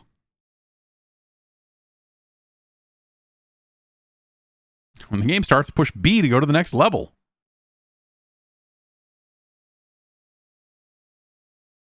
That's probably...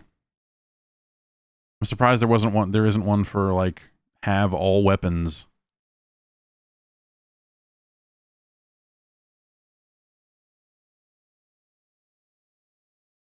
There we go. That's a game genius. So I wonder, sometimes, you know, do I have to use the master code since I'm using a Game Genie code? Maybe I do. I don't know. But I feel like when it comes to the Mr. Cheat system, the ones that are labeled as Game Genie codes oftentimes do not work.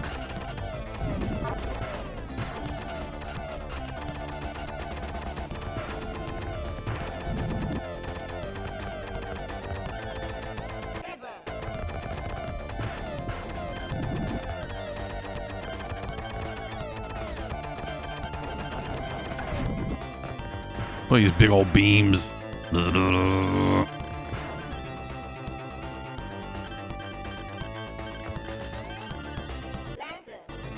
Lazar. Uh-oh. And we're okay. Playing like it's Vanguard.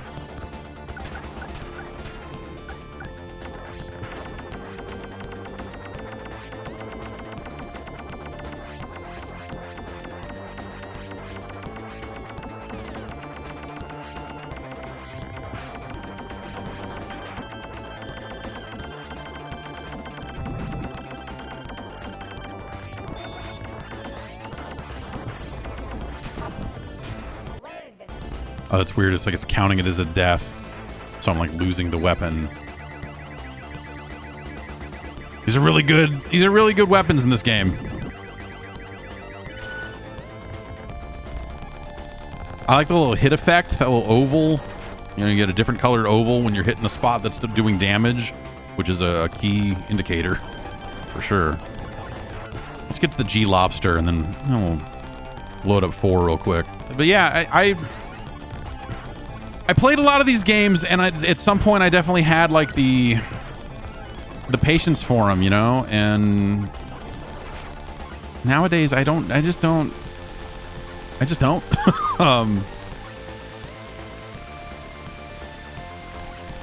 Some very nice looking water.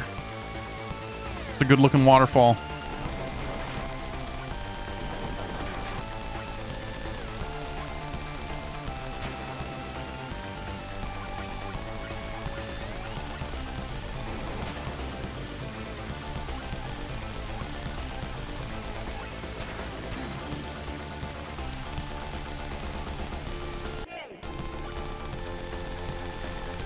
Okay, we gotta be close. We gotta be close to the G-Lobster.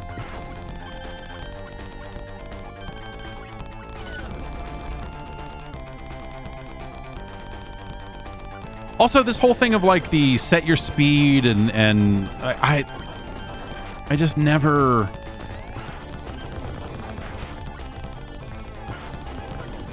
I never got good at, like, you know, selecting a speed and sticking to it. I would try to pick a slower speed because then I would run into walls less frequently, but also, you know, you're not as able to dodge enemy shots, and so it's just a finicky sensitivity thing that a lot of these games have. And I guess I'm tempted to say, you know, like, hey, instead of giving players this stupid speed option, instead pick a good speed and design your game around that player's speed. You know what I mean?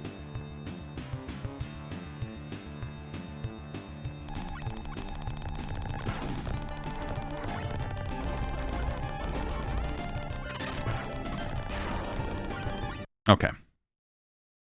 And then 4, you know, I like I said, I don't know that I have a ton of.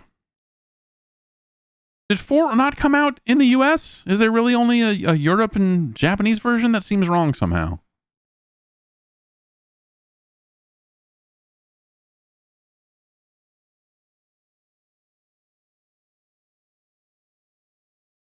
Lightning Force, right. That's what it was. Yeah. Let's load up that. Lightning Force. Quest for the Dark Star. We're on a lightning quest for the Dark Star. The Dark Star is too dark. We're going to lighten it up.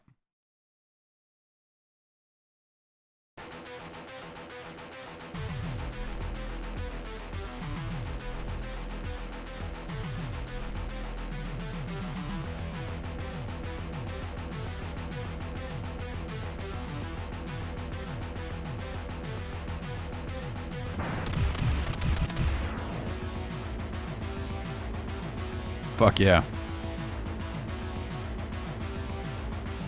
Lightning Force. I mean, just how does that happen? And no one steps in to go like, hey, guys. Hell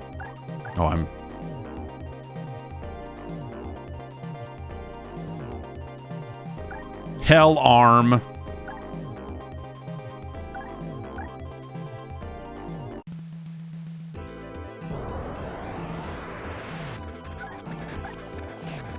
Look at that guy. You know, but yeah, how do we get this far into the 90s? And at no point when anyone is localizing the game, or, you know, the people involved in localizing the game or whatever, at no point do they go like, hey, you guys are... That's not how you spell lightning. Like, do you mean like a lightning bolt? Because that's not what that means. You have picked the wrong word for that. And they don't go, oh shit, okay. Or did they originally go with lightning force and then realize like, oh, there's some other thing called that and we can't use that name, and so I don't know, throw an E in it. Lightning force. Fucking let them try to stop us. Ooh, some proper slowdown here.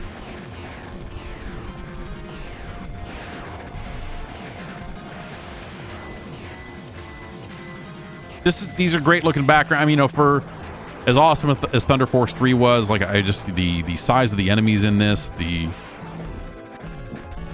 visuals on those explosions look fantastic. Like this is just a, well, slow it down. So too, you gotta.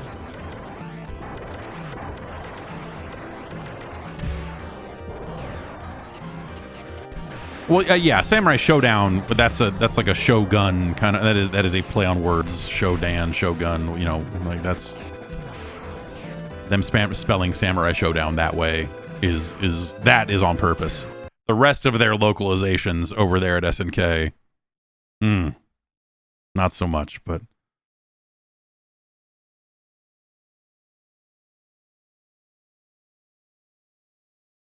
we want it raw.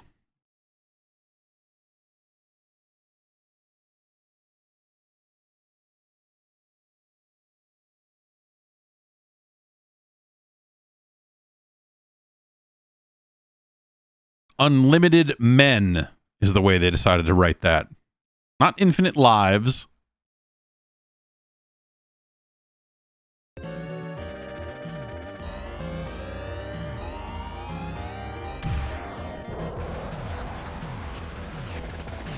We got infinite men, not for long.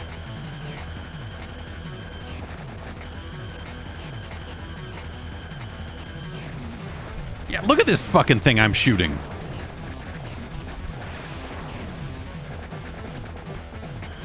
And how cool it looks. And it's moving. It is large on screen. Yeah, man. It's pretty fucking cool. Oh, that's a vicious thrust attack. Whoa. That little hit of bass when you blow up, like that, just so good. There's that poof,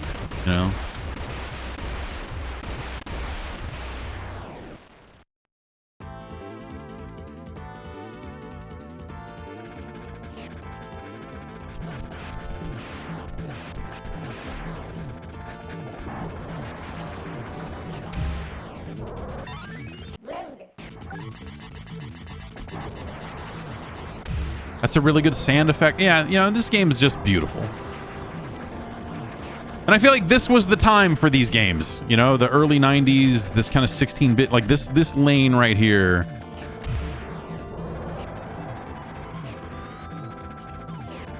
Like this is when they were doing some really cool shit. Not to say that, whatever, man. People like all the fucking vertical scrolling shooters, Dodonpachis of the world. I can't get into that shit. Ugh.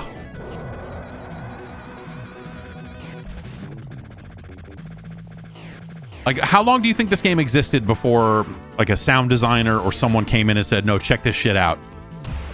We're gonna have a little tiny little bass, a little tiny little kick drum kind of sounding thing when you blow up, just to give it a little bit of extra fucking oomph." And how much crazier, or how much like more vicious that makes player death seem. Like if it didn't have that, it'd be like, oh yeah, I blew up. Instead it's oh, that's so good. That's so fucking good. Listen to that. Oh!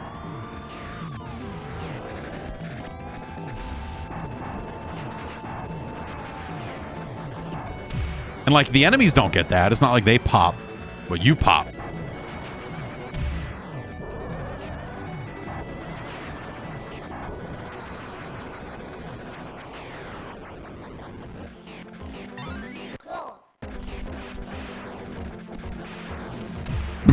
Yeah. It's me dying over and over again. I mean, at least it sounds good.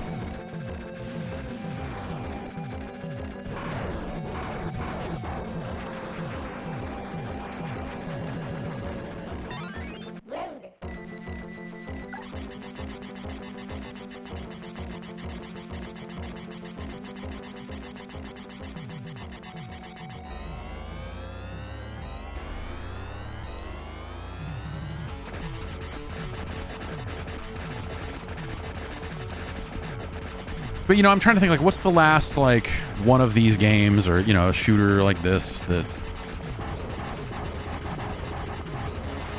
I really obsessed over isn't the right word, but you know, really enjoyed. Like, I'm tempted to say Einhander for the PlayStation. It's not to say they're bad games or you know anything like that. It's just like, you know, that I at some point,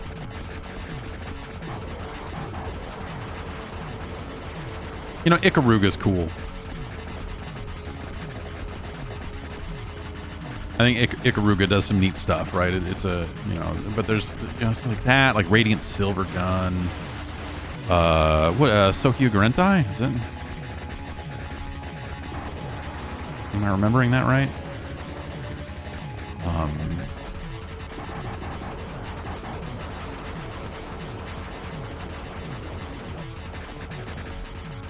Tyrion 2000. It's the last. And Raptor.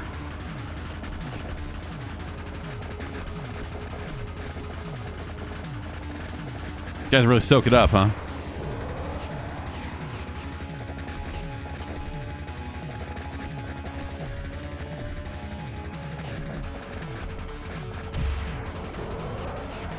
I think Ikaruga is a game that, like, I think is like really smartly made and you know, it is, but it is in a lot of ways a riff on the typical kind of standard shooter, right? By, you know, the polarity system really kind of makes it a different thing, and I think that thing that is is good. But I probably wouldn't go like, that's one of the best shooting, you know, because it is kind of like, I feel like you have to be kind of in the rabbit hole at least a little bit to appreciate what Ikaruga is doing. Cinemora, yeah, Cinemora was all right. I don't know. Like, again, there are plenty of people that have made a lot of really good shooters over the years. I just don't. I don't have any like lasting fondness for them. You know, to be the sort of thing you play and go like, oh yeah, that's a neat one of these, cool. But I don't, you know, I don't have any real connection to that sort of stuff. But you know, again, some of that's going to be time and place, right? So.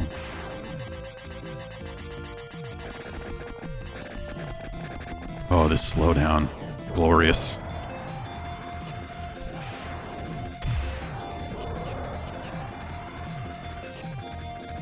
Now, you know, like, I feel like largely content to play these games like this, right? And there's no challenge here. I have fucking infinite lives. If I had a cheat code that would give me all the weapons forever, I would turn that on as well. Who cares? Like, my main goal in this, especially with this game, which I'm not like ultra familiar with, is just look at this fucking cool art. You like cool art? This game's got it.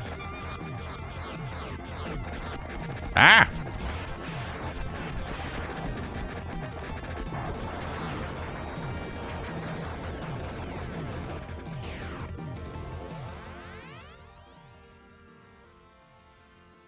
Oh, I see.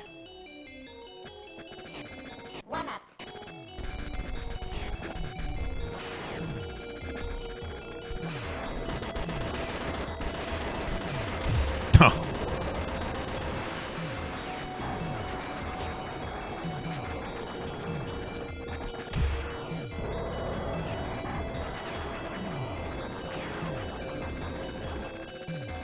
Oh, that's right. Yeah, that's right. I did enter that code, didn't I?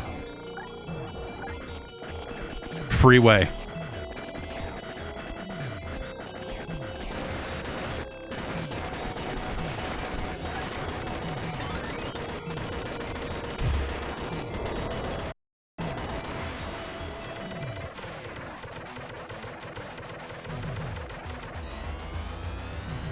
Yeah, this game doesn't fuck around. Yeah, I feel like the last one, even just with like, hey, by the way, you took the wrong path, or you waited too long to go through this gap, and now this gap is closing, and you're gonna lose a life. You're like, oh, shit.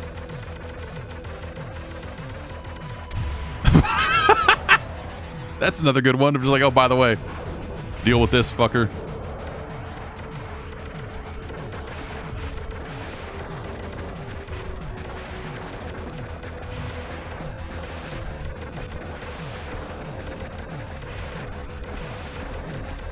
Yeah, not a lot of scrolling shooters like a Midnight Resistance or a Contra anymore.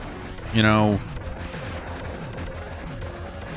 like a Gunstar Heroes, all that stuff. Yeah, Blazing Chrome was a good one. Oh.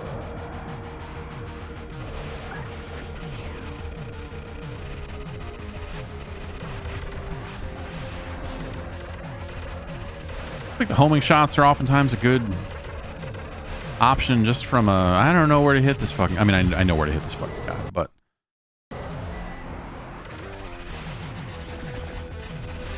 like, hey, I need to figure out where I need to hit this thing.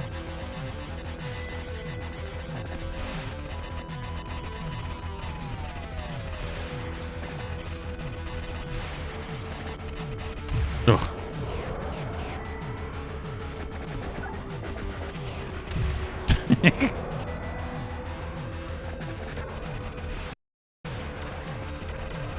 I feel like a lot of these games, you know, they obviously they want you to memorize the levels, they want you to memorize all those attacks, and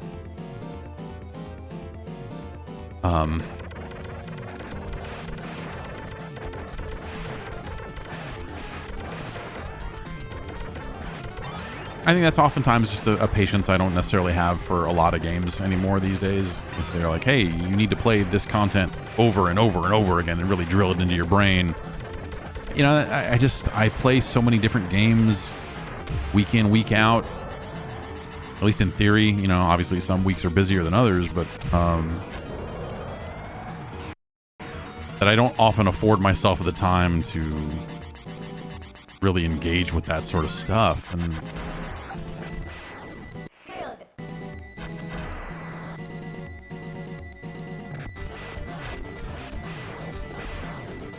And so it's been, you know, nice being able to just like let go of a lot of that stuff and be like, you know, it's okay. It's just kind of really not for me anymore, and so be it, you know. Like there's other stuff that I'm into.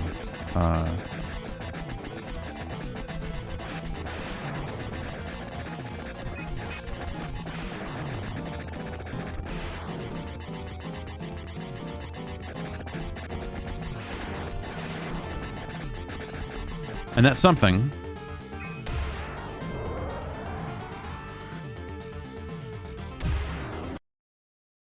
is All These Follies for the Atari 800. You'll have to let me know again if the sound is gone rotten.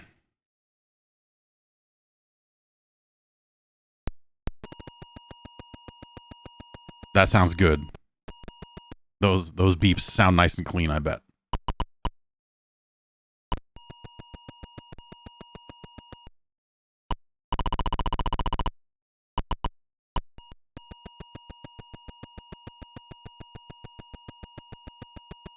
I would have to turn my TV down when I was loading games,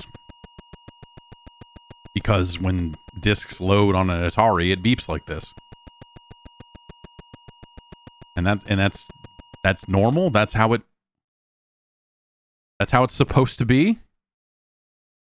Out here, Frank Cohen's Ollie's Follies.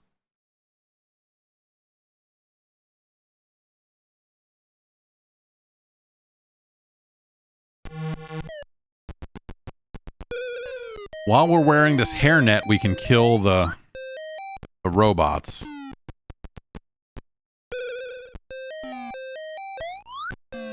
Naturally.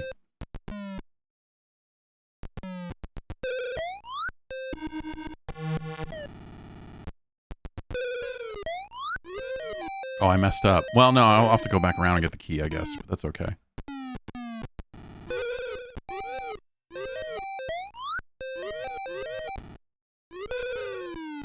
Oh no.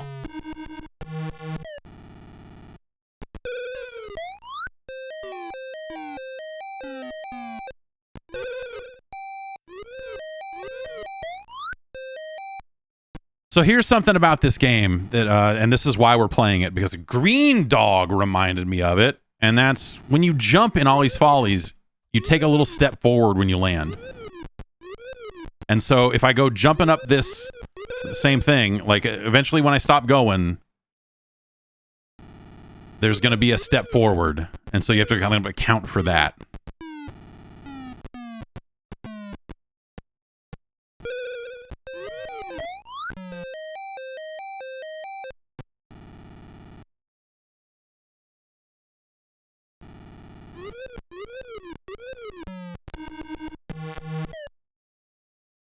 All right, the fan is going to blow us now.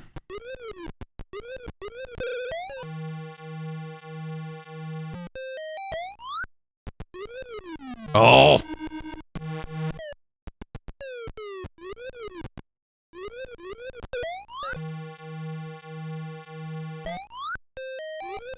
That jump. So this is another case of like they had their good graphics with their cool 3D platforms, and it makes the game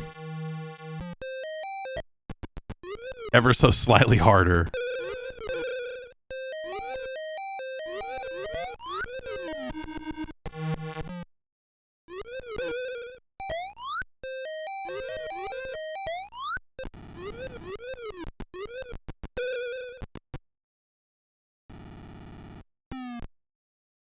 Okay, I guess we probably have to go this way, huh?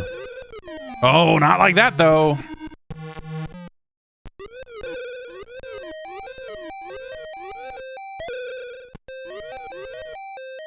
Okay, we definitely can't get up that way, so we need to fall down onto that cabinet, this drawer, whatever, and then do this. And do that. Oh, okay. Well, that's fine. We don't need to kill that guy. Or do we? I forget. Okay. All right. I'm going to leave you here to ponder this menu, and I'm going to run to the restroom really quick. You think about this password. You think about what it means to you.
Why'd you push the fire button? Why'd you do this? You trying to kill me? Huh? Frank?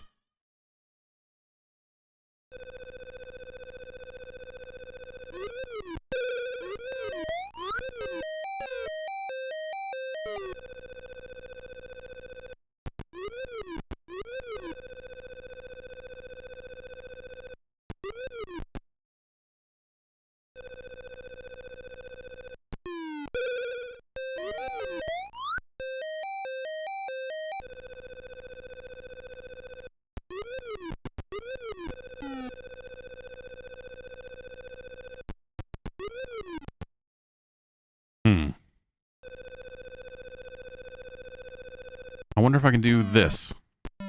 Oh, not like that. Not like that, I can't. Oh.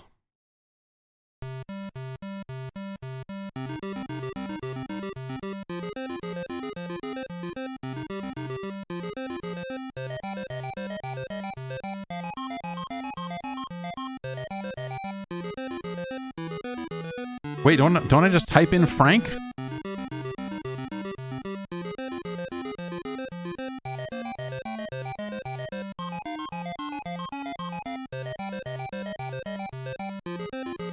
What did the screen say? You all memorized it. What am I supposed to do here? Am I supposed to type in Frank? The way I remember this working is that I would type in... As soon as I typed in Frank, it would immediately start.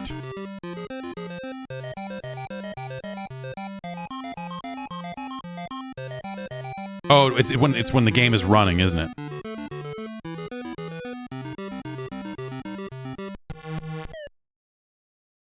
That's what it is.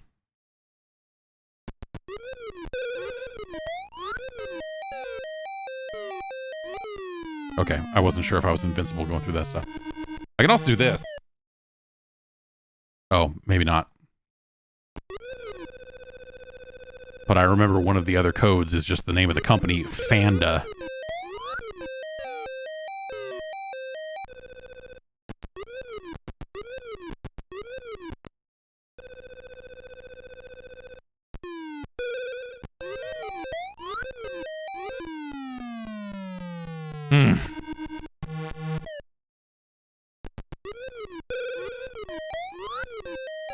Yeah, this game was made by American Eagle. They would go on to start a clothing business.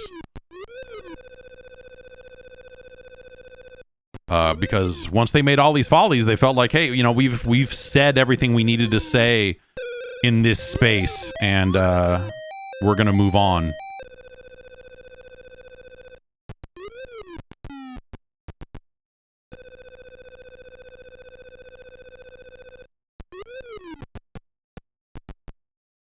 All right, we're gonna do this the right way this time.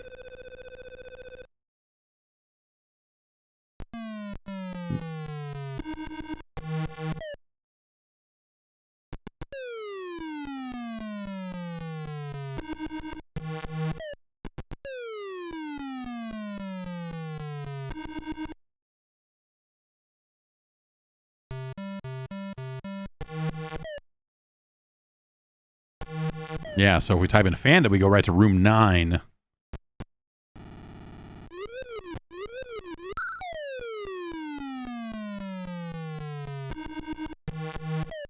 So what do we need to do here? We need to fall down there, then jump up and around and get the key. I guess we can just go ahead and fall into this, huh?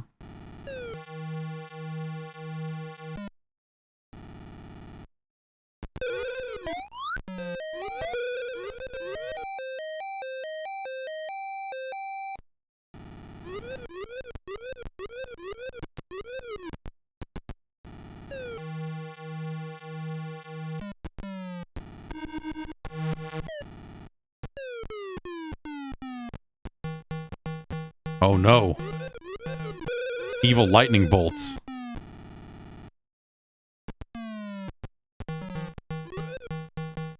No, that's... I was like, oh, but can I get under this? And no.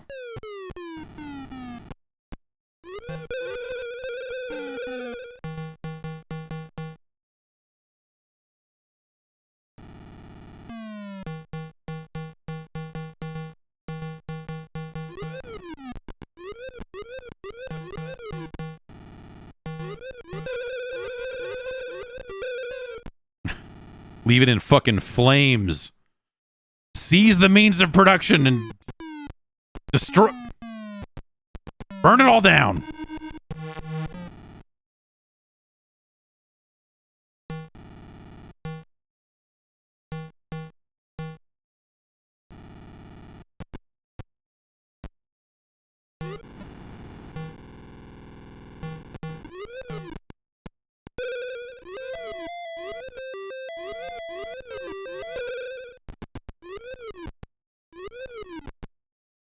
All right, I probably walk off this. Yeah.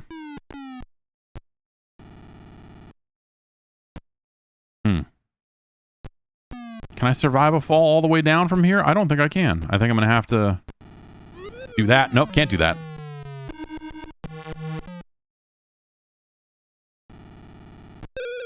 Maybe we have to get the key first.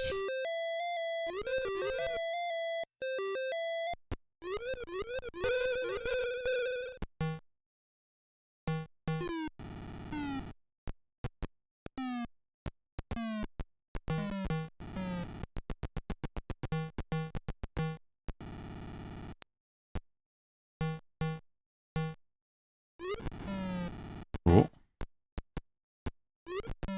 Oh, come on now.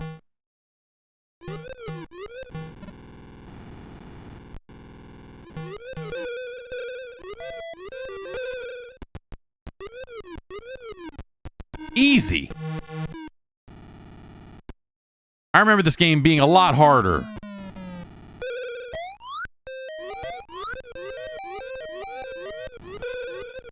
Oh, you fuck. See, you have to account for that, like, before you even start jumping, because you can't change direction once you've started going. You know, as long as you are continuing to hammer on that jump button, you will not take the step, but you will eventually have to pay the fucking piper on the... Oh.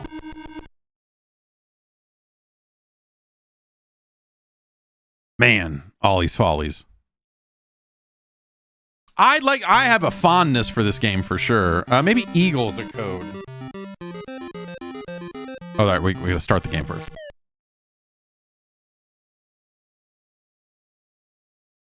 Nope, looks like not. You know, Fanda still works, but I don't know. We're gonna look up Ollie's Follies cheat codes, Ollie's Follies passwords. Oh, maybe Ollie. Nope. How about Folly is also not one. Zoom with 3 O's, huh? Oh no, we're gonna die. I've never seen this stage before.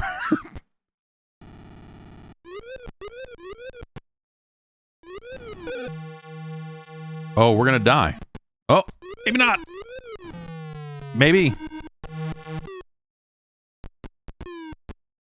So what would be the move here? We probably want to kill this guy above us. Or, you know, we can just time the teleport when that robot's not near it. That'll be okay. But we need to get the key.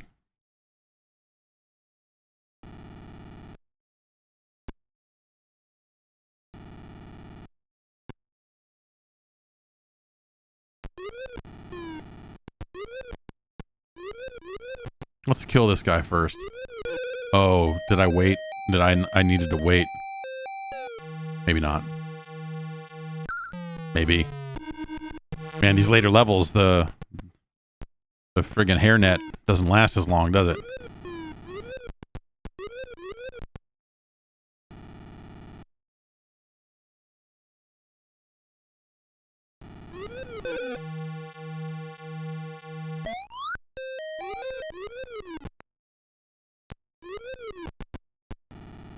I don't know how to use this. All right, we'll wait for this robot to get out of the way here, because...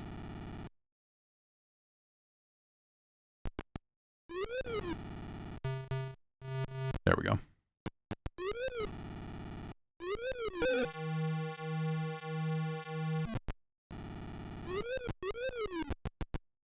No, no, no! It was not the button. The button didn't do it. That's not how you teleport. Oh, man.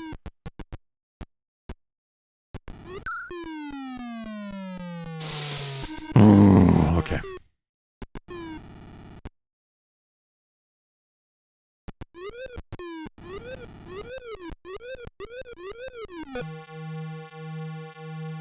Die.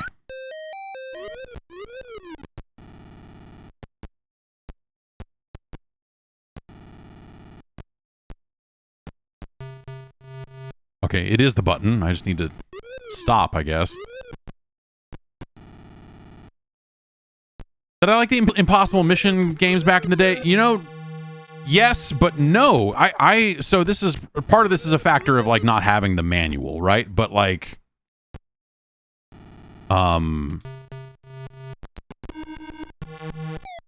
those things were fucking impossible to understand.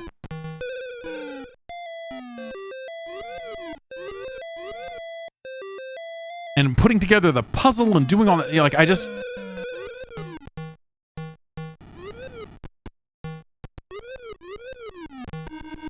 That level seems weirdly easy to be level 20. Oh, can I walk on these? Is that the... Yeah.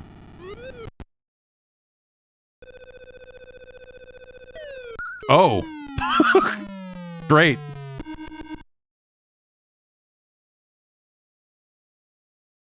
Impossible Mission, yeah, I've watched speed runs of it, or like full playthroughs where people are putting together the different puzzles and all the stuff, and it's just it's too much. I love the look of that game. Obviously the voice at the start of it is incredible. The noise it makes when you die is great. But yeah. Norby, huh? Okay, so that's room 15, not 19.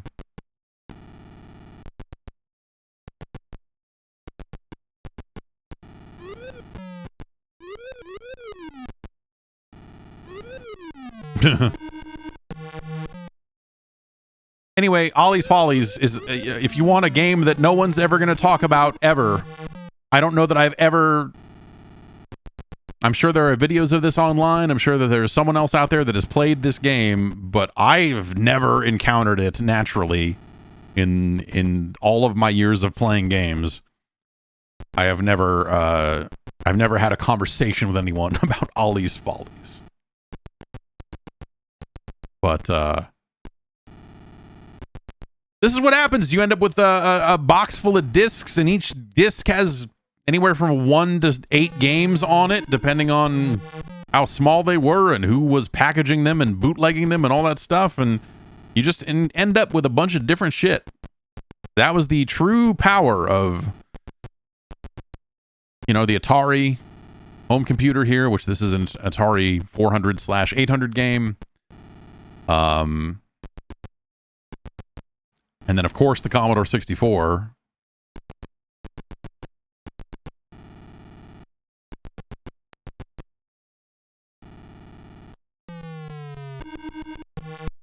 Is you just ended up with games that you'd never heard of before, and you were happy to play them. And it was just like, I don't know anything about these games, but we've got a whole lot of them here. And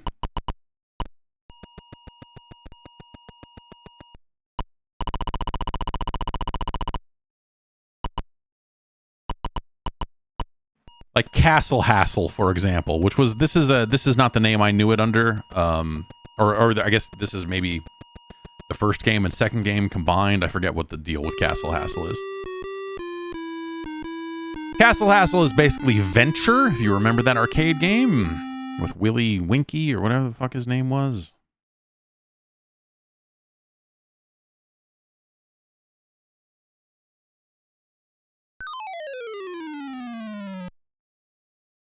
We're this ghost that can turn into a gun. And we go into these different rooms, and then we've got to not touch the walls. And then we've got to collect the treasure. Oh, and then as soon as we do, there are monsters. Oh, I can touch the walls. Never mind.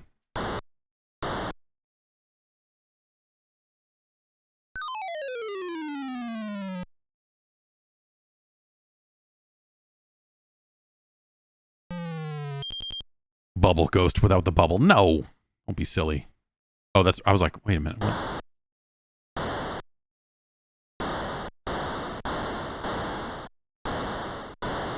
Ah, see, it's a trick. We shoot the treasure and then, we avoid that. Something you would not immediately figure it out and would almost certainly lose one life to, if not more, trying to figure out what the hell you were doing.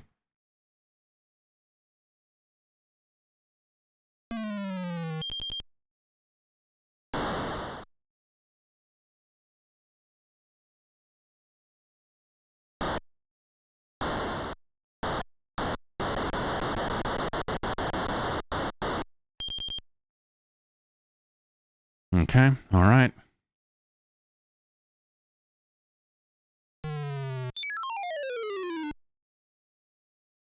I've streamed some of this before. I don't know if anyone... Oh, right. This... Ugh.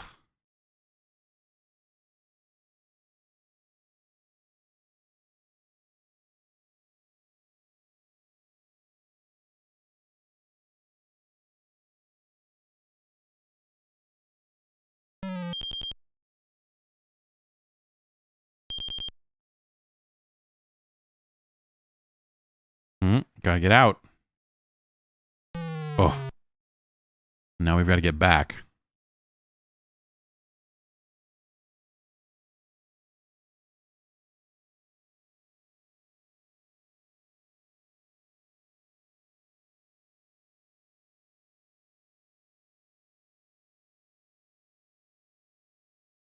And we've done it.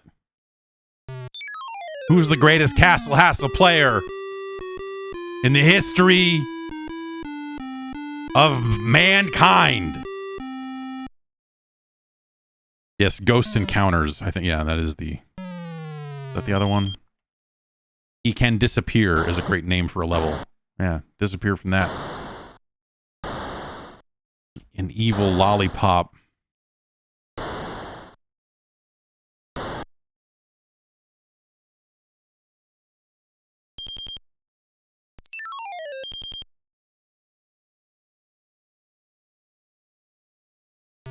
Nope.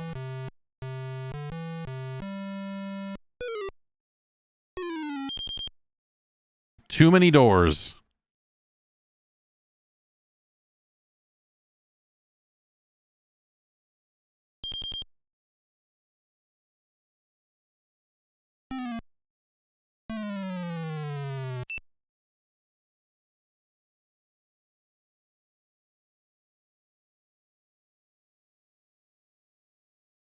All right, let's go this way.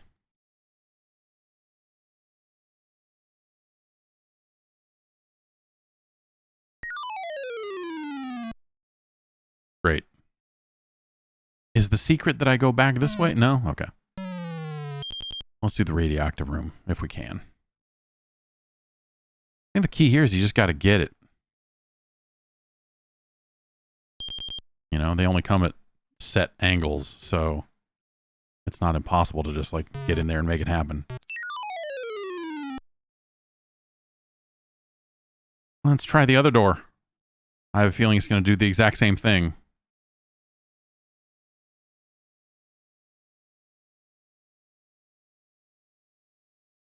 And all this talk about Bubble Ghost. Are we gonna? Maybe we'll fire up some Bubble Ghost. We'll switch back to the Commodore 64 and check out a little Bubble Ghost.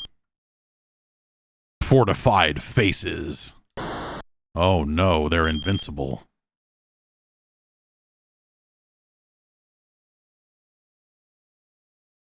Uh-oh. Okay.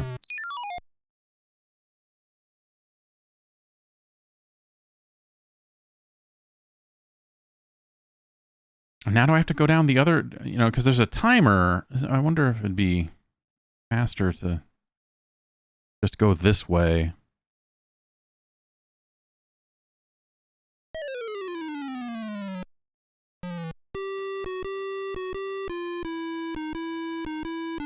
I like that they put, it's JV Software's Castle Hassle by Rockland, okay? Rockland's putting it out again. JV Software made it. Originally. I mean, let's not... Oh.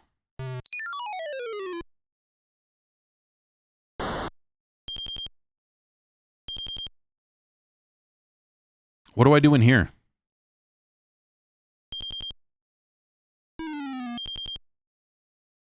Did I?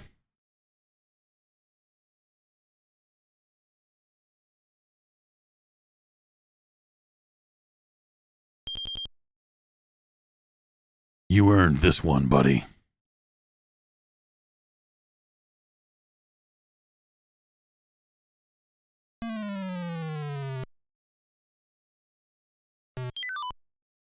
Okay, well, that door is gone, so we can assume that we did whatever the hell we needed to do there.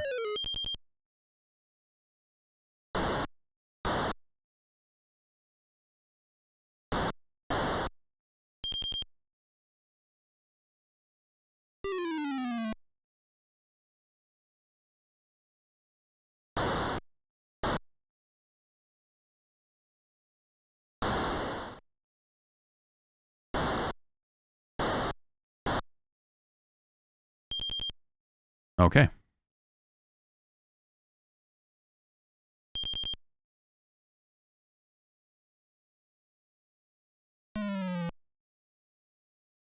We're cooking through this level. We're burning through level 3 at an alarming rate.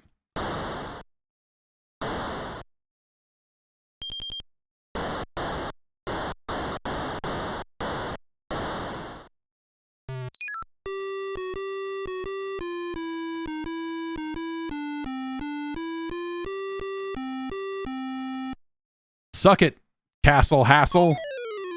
The ghost in Castle Hassle has a name. I remember last time I was researching, Castle Hassle. I discovered that this character does have a name. I just don't remember what it is now.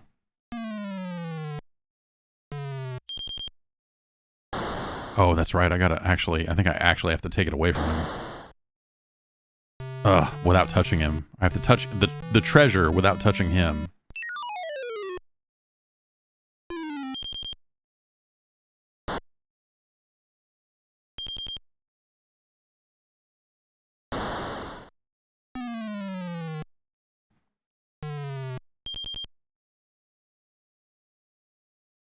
Okay.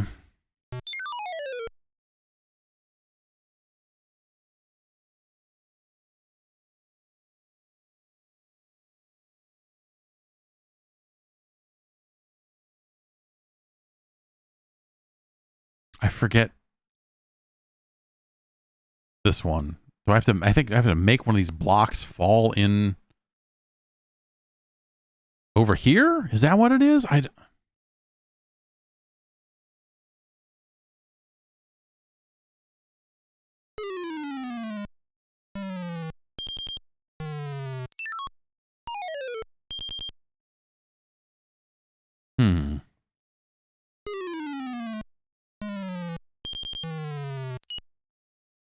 That'll kill me. Oh no, okay.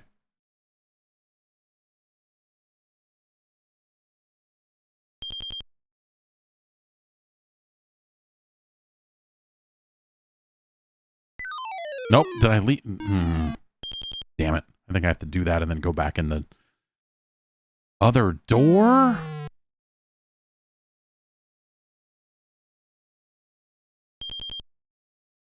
Let's try that.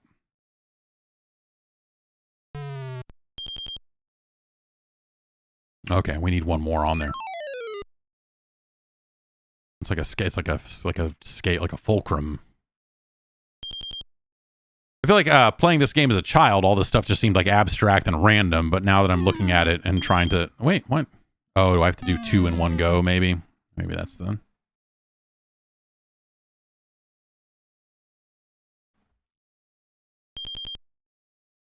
Something almost Rocky's Boots-esque about this.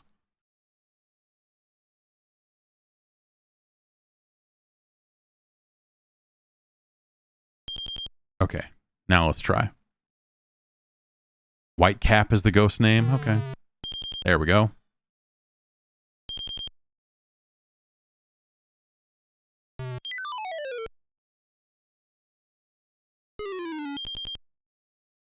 Alright, fucker. Ha-ha!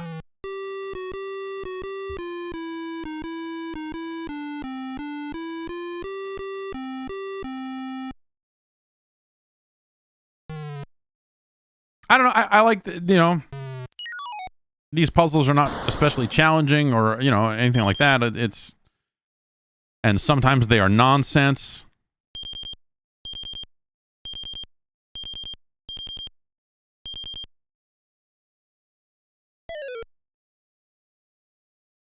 Or, the whatever logic it does have is, definitely not immediately apparent in some cases. But I like this game's take on Venture. Which, again, if you haven't seen the arcade game Venture, it's basically this.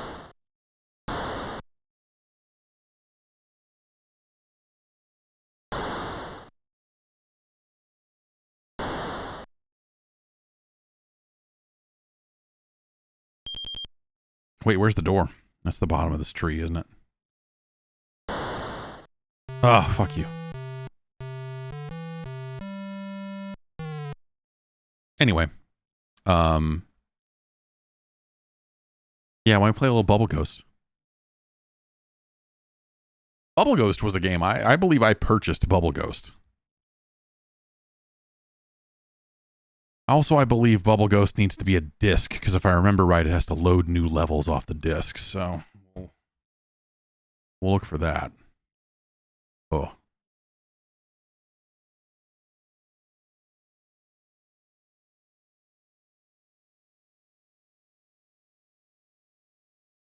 Maybe I'm wrong.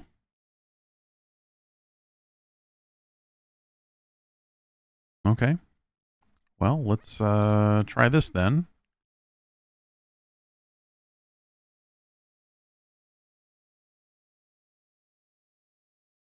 We'll skip ahead to letter C and then scroll back.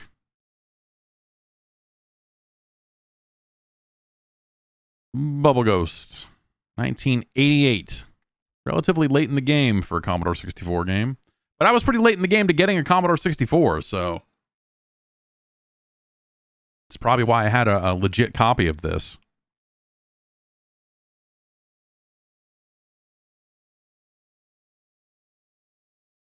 Used to be able to go to the electronics boutique or the Babbages, and they'd have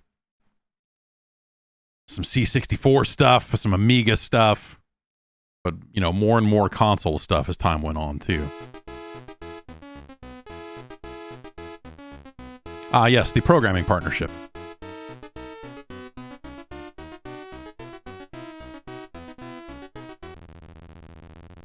Okay, we need the other joystick.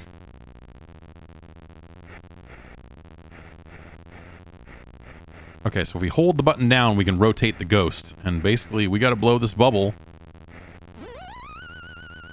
and get it out.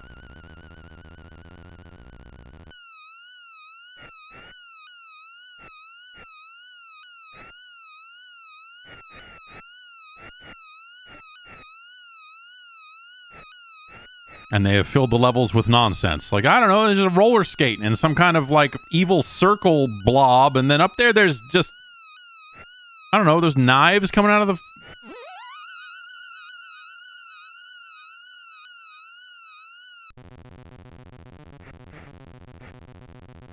Obviously, a candle's going to be bad news for a bubble. We all know that. But then over here, we've just got weird... Oh, right. The candle is bad news. Until we blow it out. Does it automatically relight? I can't remember if this is like a timed thing, but no.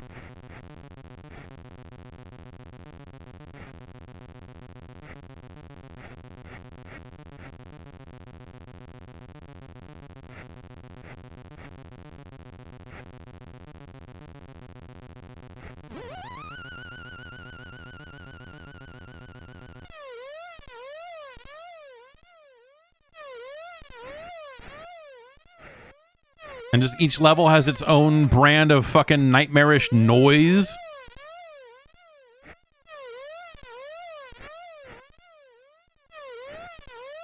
And such is the life of a bubble ghost. Oh, is that lined up? No. No. Oh, he's so mad at me.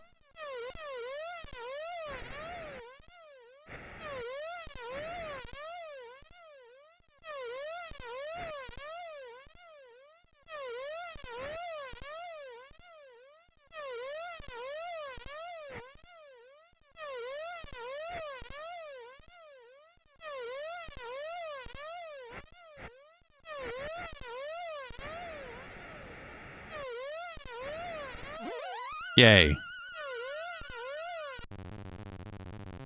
What is going on up here? What kind of hell people designed this game that they just said like, hey man,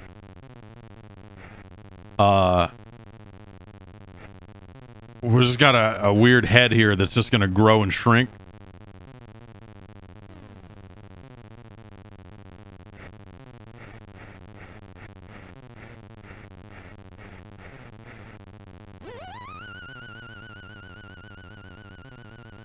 Pulsating brain. I think if you're fast, you can go around the other way, but I guess you got to be fast going. And here we got just a lady, just an eye over here, and why?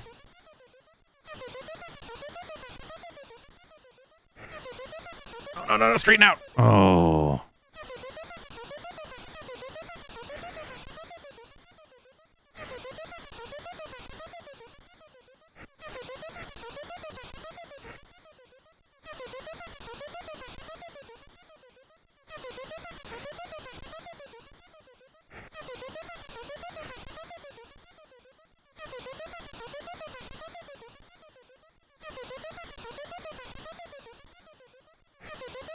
No, too much. I need to be further away. You.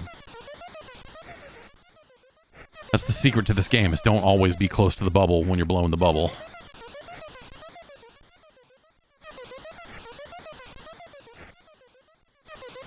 I think.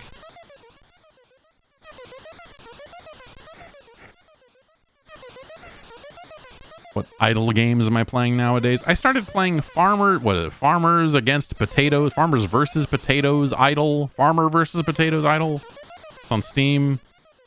I don't know that I would say that I like it, but all that much. It's okay.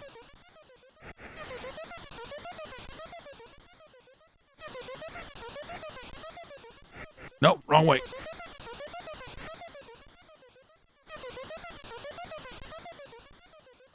See, we get no bonus. It took forever. This was just straightforward. I don't know, we just got knives. Oh, and then there's whatever's happening over there.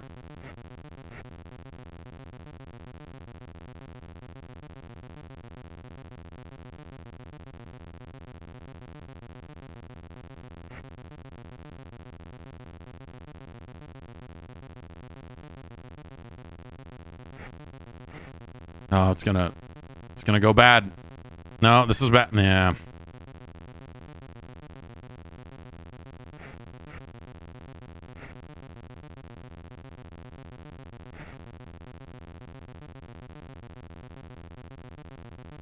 Oh yeah, John, Project Space Station was so cool.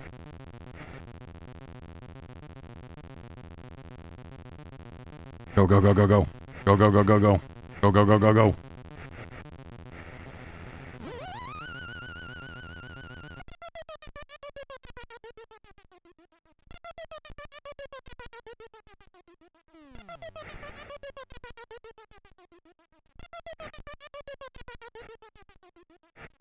Do I keep a diary of games I've played over the years, or do I keep it all in my head? No, I don't. I do not keep a diary.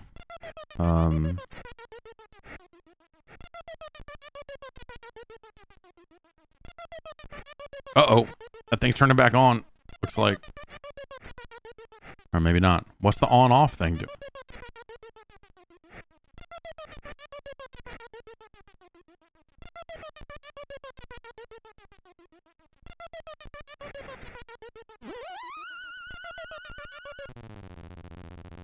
Oh, sure. Just another weird head. I'm blowing his ear. Can we follow me anywhere? Ooh.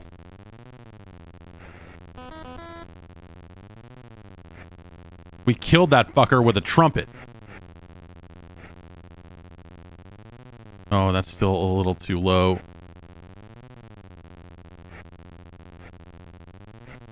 Oh. Gotta line that up beforehand.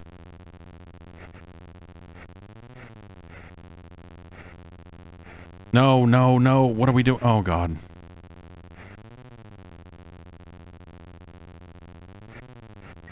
Shit.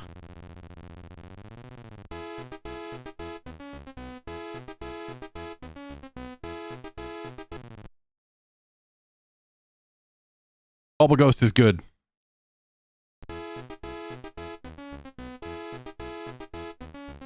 Yeah, that Goonies game is good. I forgot all about Project Space Station. I don't know that I was ever good at it, but...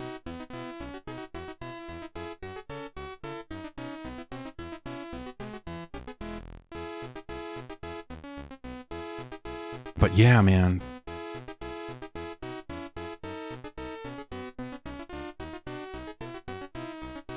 There's a Game Boy version of Bubble Ghost? I don't know that I've ever...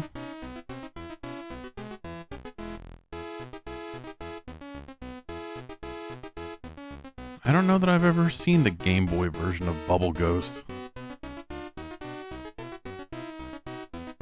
Well, you know, I probably...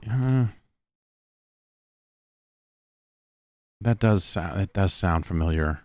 Sounds familiar in a way of like, what? They brought Bubble Ghost to another platform? And sure enough.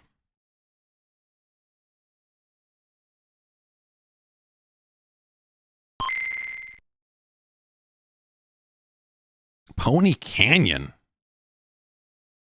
This one went around the world, huh? Infogram makes sense because I think they absorbed the Accolade brands at some point. That's how they ended up with Test Drive and that sort of stuff. Audio bad.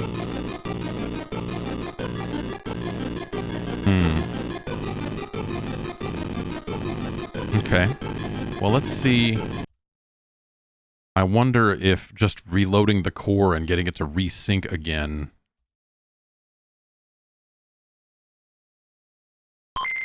I wonder if that will do anything. Let me know. No? Okay.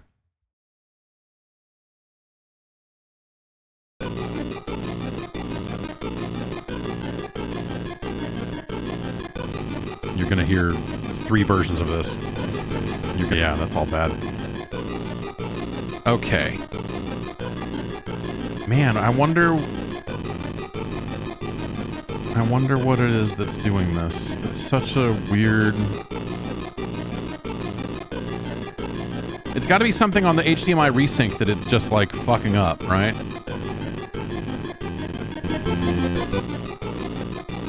Anything better now? Or is it still bad?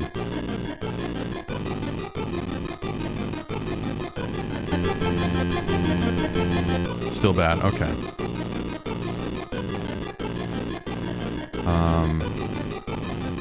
Let's do that. Hello. And now let's go back to the capture card. Does that sound any better?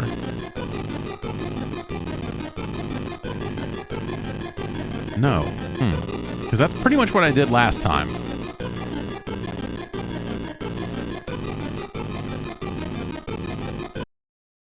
Let's deactivate and reactivate it. How about that?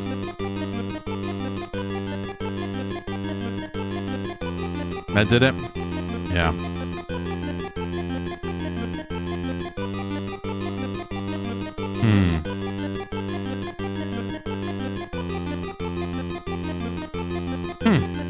Yeah, this is something, I believe this is something with a change in OBS from 28 to 29. Because I've only ever experienced this problem running the betas for 29. And like I said, I normally would not run an OBS beta, but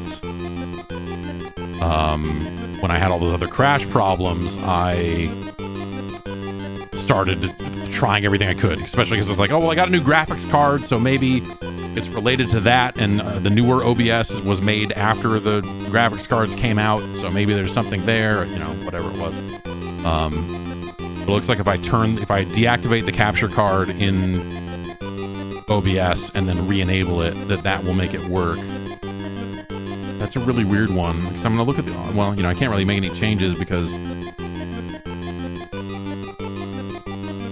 there's really not a lot in the audio settings for OBS relating to, like, hey, you've got a capture card that brings in its own audio, and here's where you can adjust that or do something with that. There's really not much I can do there other than, well, I guess there's advanced audio properties. No, there's audio properties for the device here, right? So no, that just brings me to the regular properties for the, you know, the regular video properties. So that's not even the right thing. Yeah, there's really nothing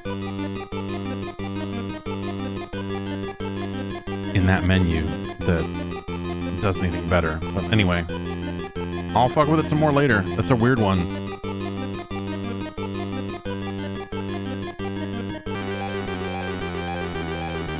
Yeah, I remember this now.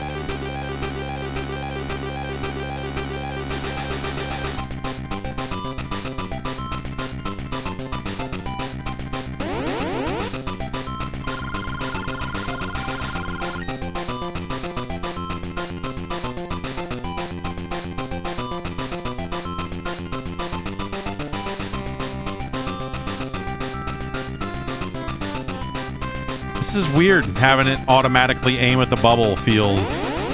I feel like I have less control over it.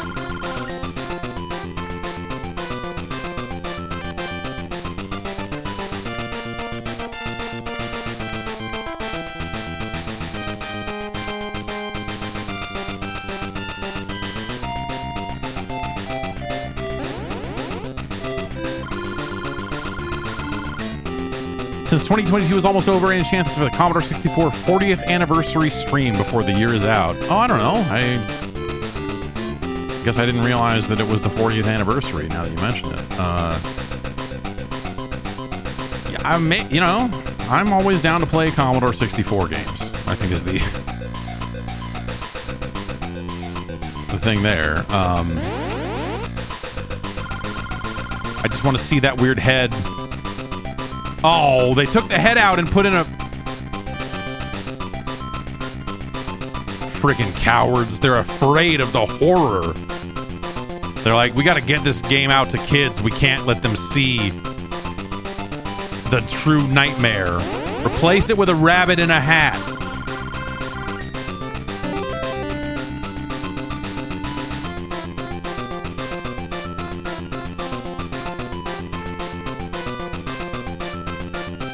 No. Yeah, I mean, the more refined control is definitely, like, nice.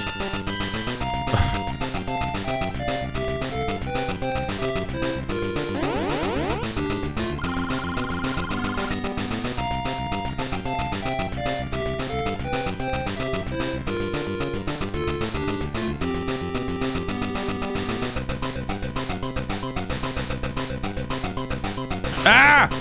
Oh.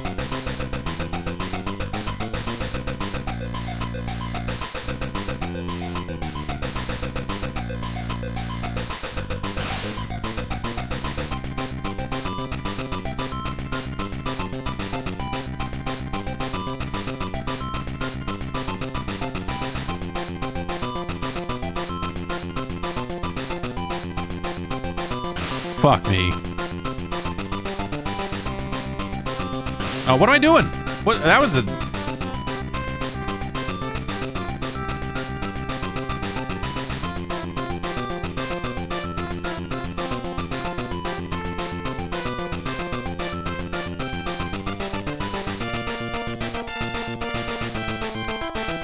Not that hard. Just gotta...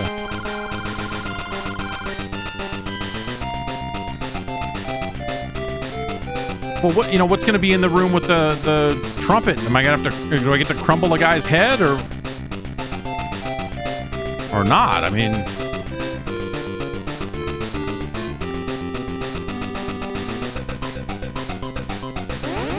Just look at how much faster this game is than the original version. A snake.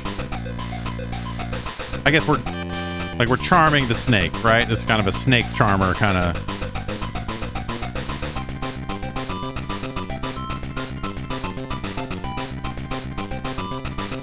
If I wanted to do snake charming, I would be playing Pitfall 2.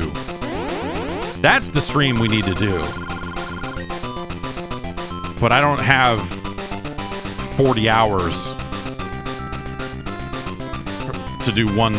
Well, I guess, we could save state, but I would lose track of where oh man, Pitfall 2. The second quest of Pitfall 2, exclusive to the Atari home computer version, is it's a real motherfucker. And I have not, there was a while there, I still kind of have the first quest of Pitfall 2 kind of memorized in terms of like with the pathway through it. There's like basically like 3 items you need to collect.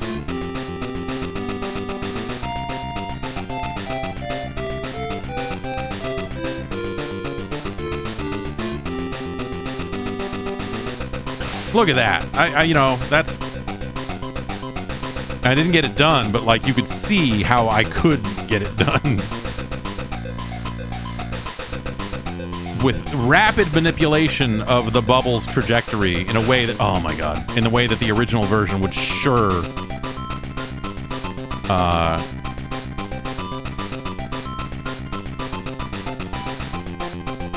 not allow you to do.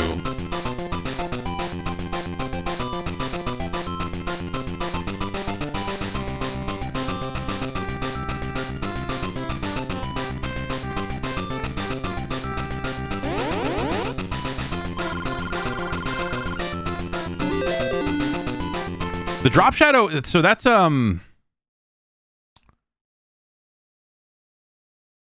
that's, you can, Very few emulators do the drop shadow that the original Game Boy screen had. And so that's, I think that's a pretty cool little feature they've got here, because that just, it feels more accurate to the original Game Boy. Because that is kind of how these screens looked.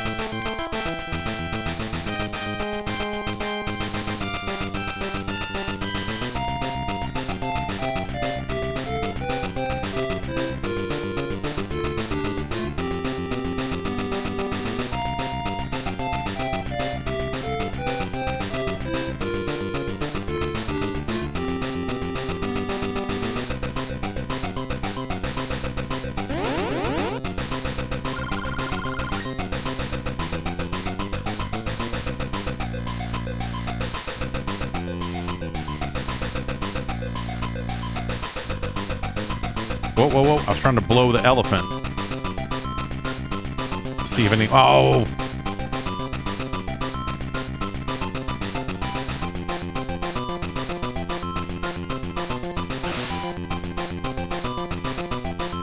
Finally putting the 4090 to work over here playing Bubble Ghost through a capture card. It's mostly been useful from a video rendering perspective. Like it's letting me try out because I'm not always sure what settings to use when I'm rendering out a video, and being able to have these videos crank out super fucking fast is letting me test a lot of stuff out in ways that I was not able to before, which is pretty awesome. So like from a production standpoint end, it's been great. No complaints. As far as games and stuff like that, yeah, I don't know, that's fine.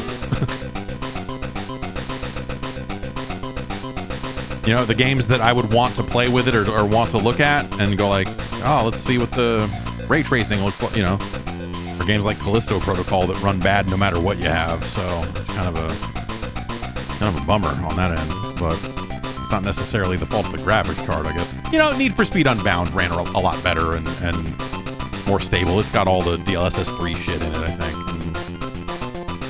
And that ran very smooth. But I don't necessarily want to play a ton of Need for Speed either, so what are you going to do? You know, we're going to wrap up pretty soon here, but, you know, so yeah, that...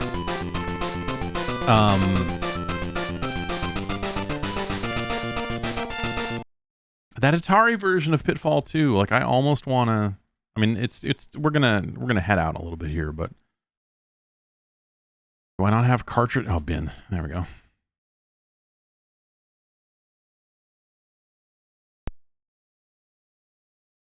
Dude, I don't know. This Atari core for the Mister needs a little love. But it's not I don't think it's a standard. Oh, I guess so. I guess that runs.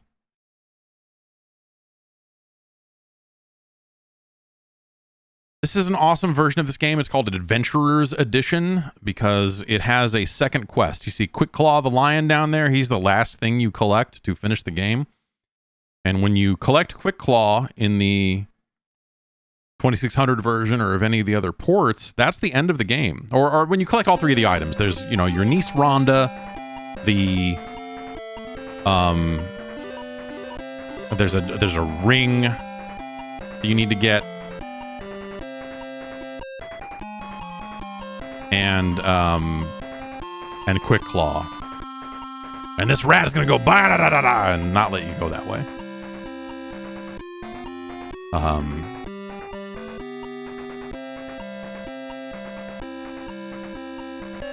This core doesn't have save states, so I've been thinking a lot about playing the second quest of Pitfall 2 again, and maybe it's time. Not today, but here's the other thing. I don't care about score. It's not like so when you die, you lose points in this game, but when you get down to 0 points, it's not like the game ends.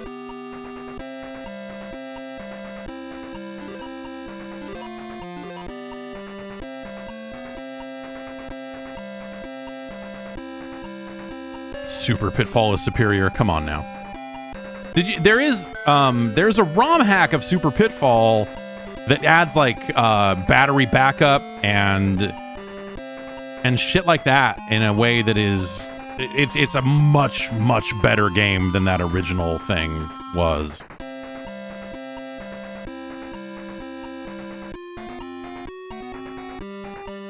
I can't quite remember where I need to go to do the thing I need to do. I think it is... Let's try this one.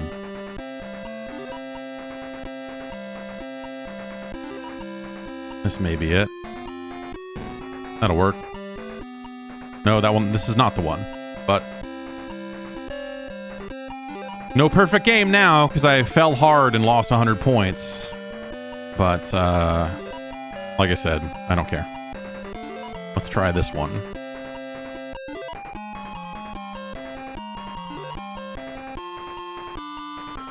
I believe this is the one we want. Yeah. Okay.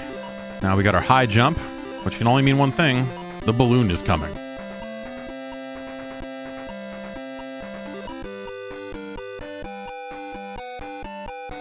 We want to take this all the way to the top and the left.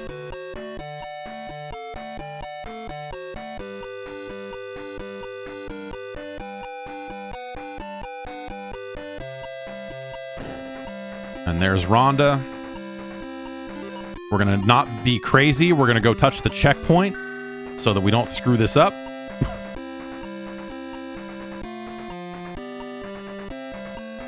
Kick her in the face.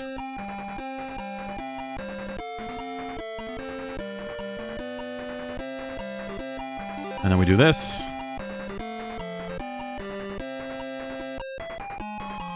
And so this middle part is where I kind of lose a little bit of my way.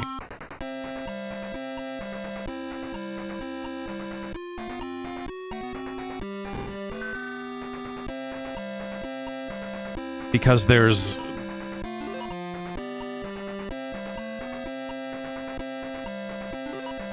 Like, did I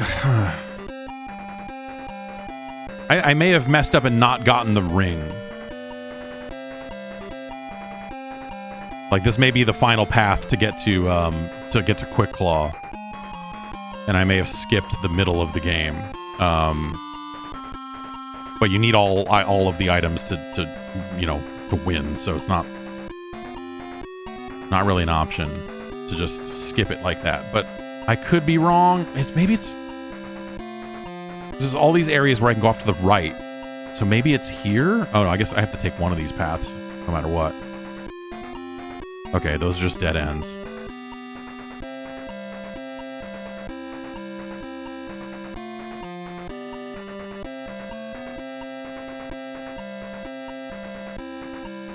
Yeah, I feel like unless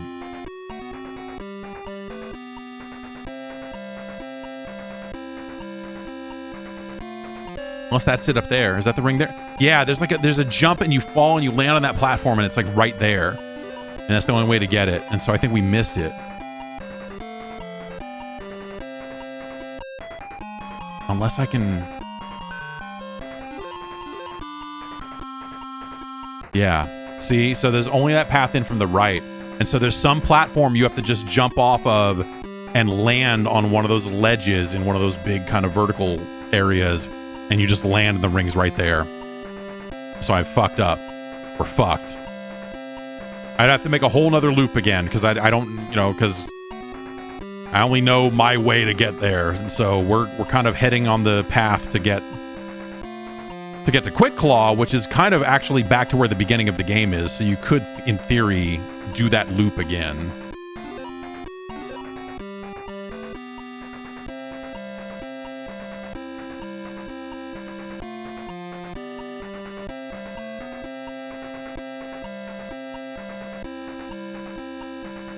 But, well...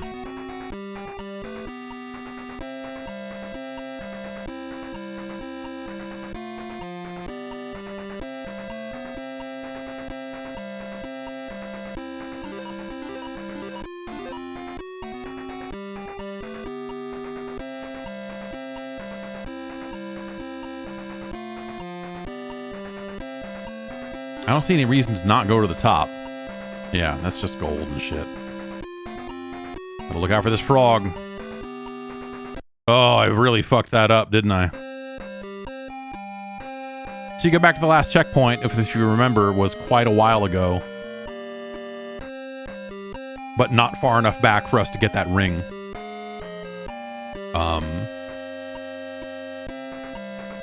You get a little bit of sad music, and then it kicks right back into the good shit. Anyway, that's Pitfall 2. So if I had gotten that ring and not gotten hit by that stupid frog, that would actually be the end of the game. In every version but this one. In this version, when you get all the items, a magic door opens and you jump through it, and it's a whole different fucking thing. And you got like 8 items to collect, and the bats move crazier. Everything moves insane. It's twisted. It is the work of a twisted mind. The second quest of Pitfall 2, and I think I've only beaten it twice, maybe.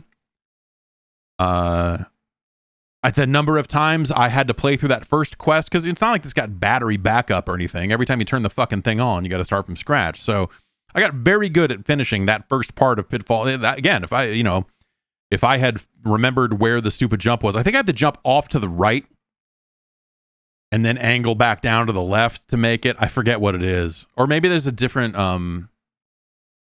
like another stop you have to make. You have to pop the balloon. No. Maybe you have to pop the balloon somewhere else on the way up to get it. I'll have to look.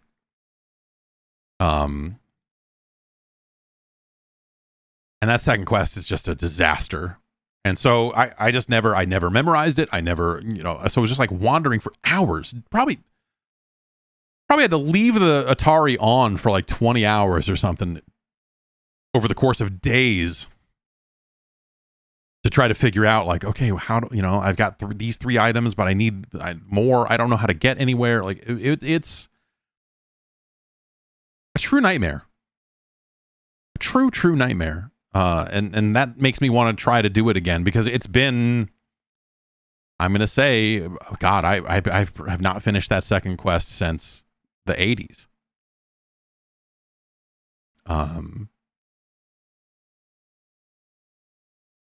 And I remember it being an absolute motherfucker. I wonder if it still would be one, or because I feel like I've improved at video games a lot since I was 10, and in terms of pattern recognition and problem solving and all that other stuff, the stuff I really didn't have the patience for as a kid. I'm just better at recognizing and seeing now, and so it's a lot of stuff like that, and that, yeah, like I said, I'm significantly better at games now than I was then. Ollie's Follies was actually a pretty good example, where that was probably the best game of Ollie's Follies I've ever played. Just now. Back then,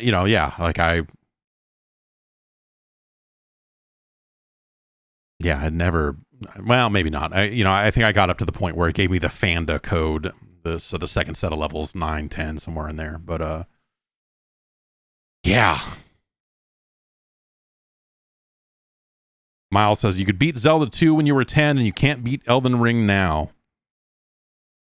Yeah, no, I know what you mean. That's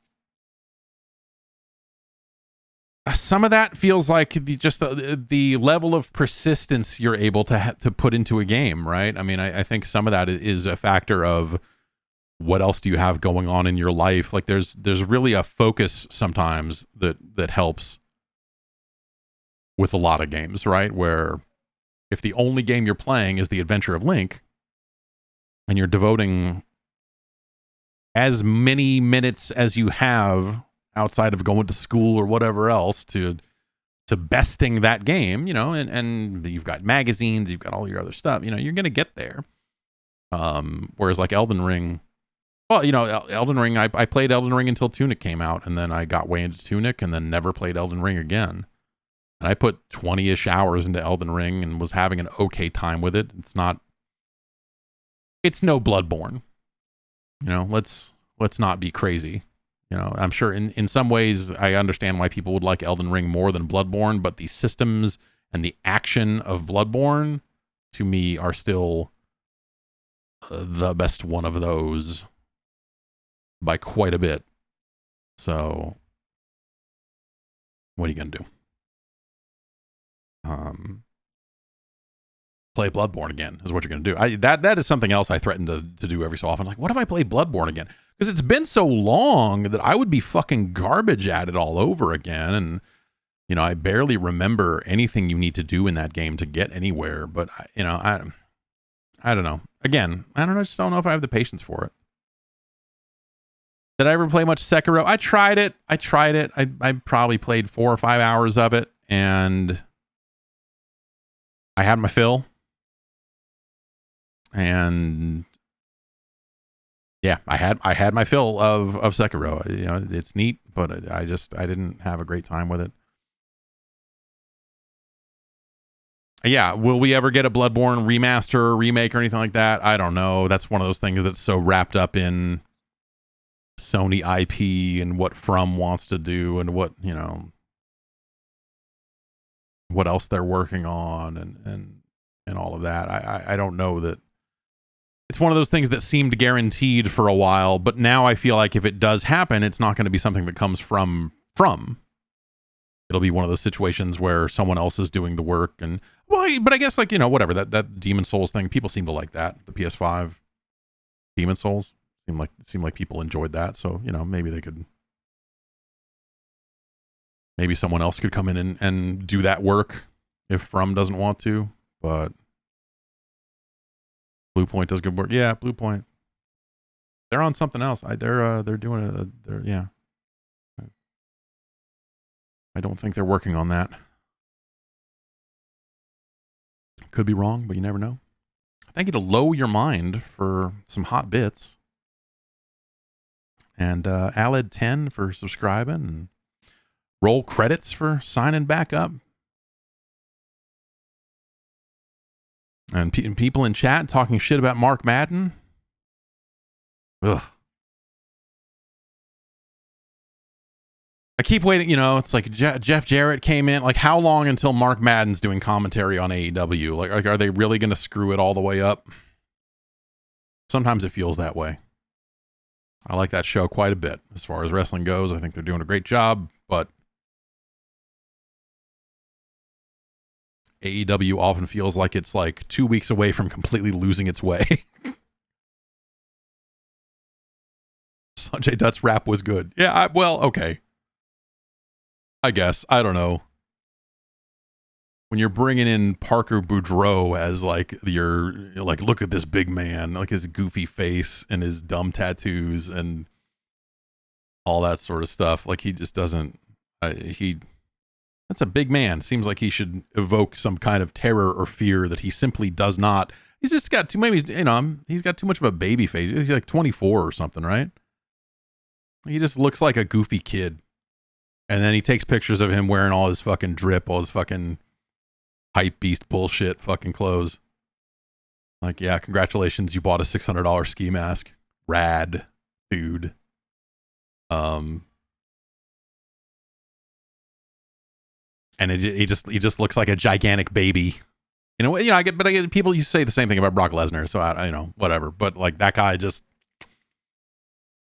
a lot of times you will hear old wrestlers talk about how someone had it, and that Parker Boudreaux. We've been talking about this on the Discord in the wrestling channel off and on about this guy. Parker Boudreaux, he does not currently have it. There's something missing from his presentation, from a terror perspective, from a menace. He has none. He has zero menace.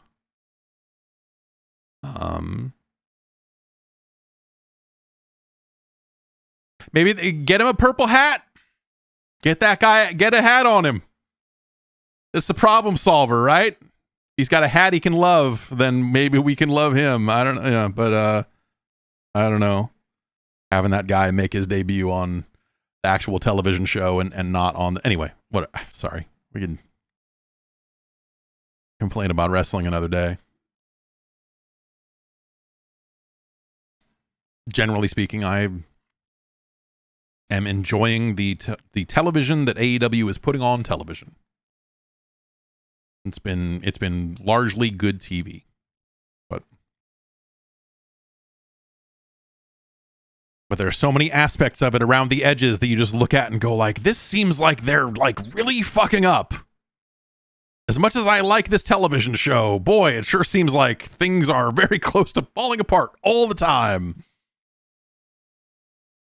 Maybe someone should have a meeting and say like, hey, to all the talent who is contracted here, stop doing fucking interviews where you're talking shit about your creative or you're not creative. Like, fucking stop, dick.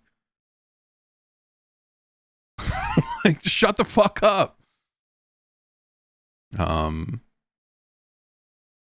They need the Pot Brothers at Law fucking script applied to them for shoot interviews, and it's just like, hey, shut the fuck up. Not discussing my day. Not discussing my creative.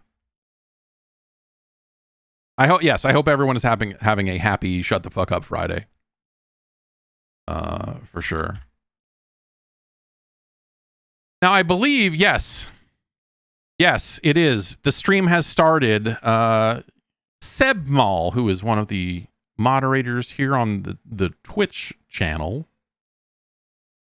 and he's been kicking around for a while. He's the reason why this channel has Mr. Do emotes, because he's such a big Mr. Do fan. He is streaming, looking to raise some money for I don't know if it's more tapes or just spaghetti, whatever. I don't. So he is streaming. We're gonna head over there. And I make sure that he acknowledges Mr. Do. I believe he maybe has some donation goals in place where you can force him to acknowledge Mr. Do. So let's go take a look at that and see what that dude's up to. I'm gonna go maybe eat a burrito or a granola bar at least, or do something. And yeah. So hey, well, have a good Christmas and holiday and all that sort of stuff. I'll see you on Tuesday for the podcast, and the bonus episode of Game Boys to Men will go up. I'm shooting for tonight. I got to make one last pass on it before I render it out, and that'll be forever. That's a bonus episode. Everybody will get their hands on that. That'll end up on YouTube. It'll also end up on the Patreon, all that other stuff. The other episodes of that show are about video games mostly. So this one is not. So, but I hope you still enjoy it. It is some of the most fun I've had recording a podcast in a very, very long time. So yeah, that'll be up. We'll be talking about the soundtrack to the hit movie Judgment Night. So yeah, give that a listen. That'll be up on YouTube. That'll be up on the Patreon, all those other places, audio and video. And so you can give that a listen. Again, I'm shooting to get that up tonight. If not tonight, then it'll be up probably tomorrow night-ish or something like that. I work on it. When the sun goes down, the video editing starts. So hopefully I'll get through it tonight and get it out for you. Otherwise, yeah, it'll be over the weekend or something like that. So have a great Christmas, Hanukkah, Kwanzaa, whatever you're doing. Even if it's just a Saturday and a Sunday, just fucking hang out, man. Relax. Anyway, go make this motherfucker play Mr. Do over and over again until he chokes on it. That fuckface. This fucking guy. Ugh.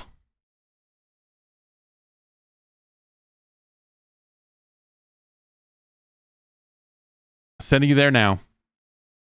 Make it happen.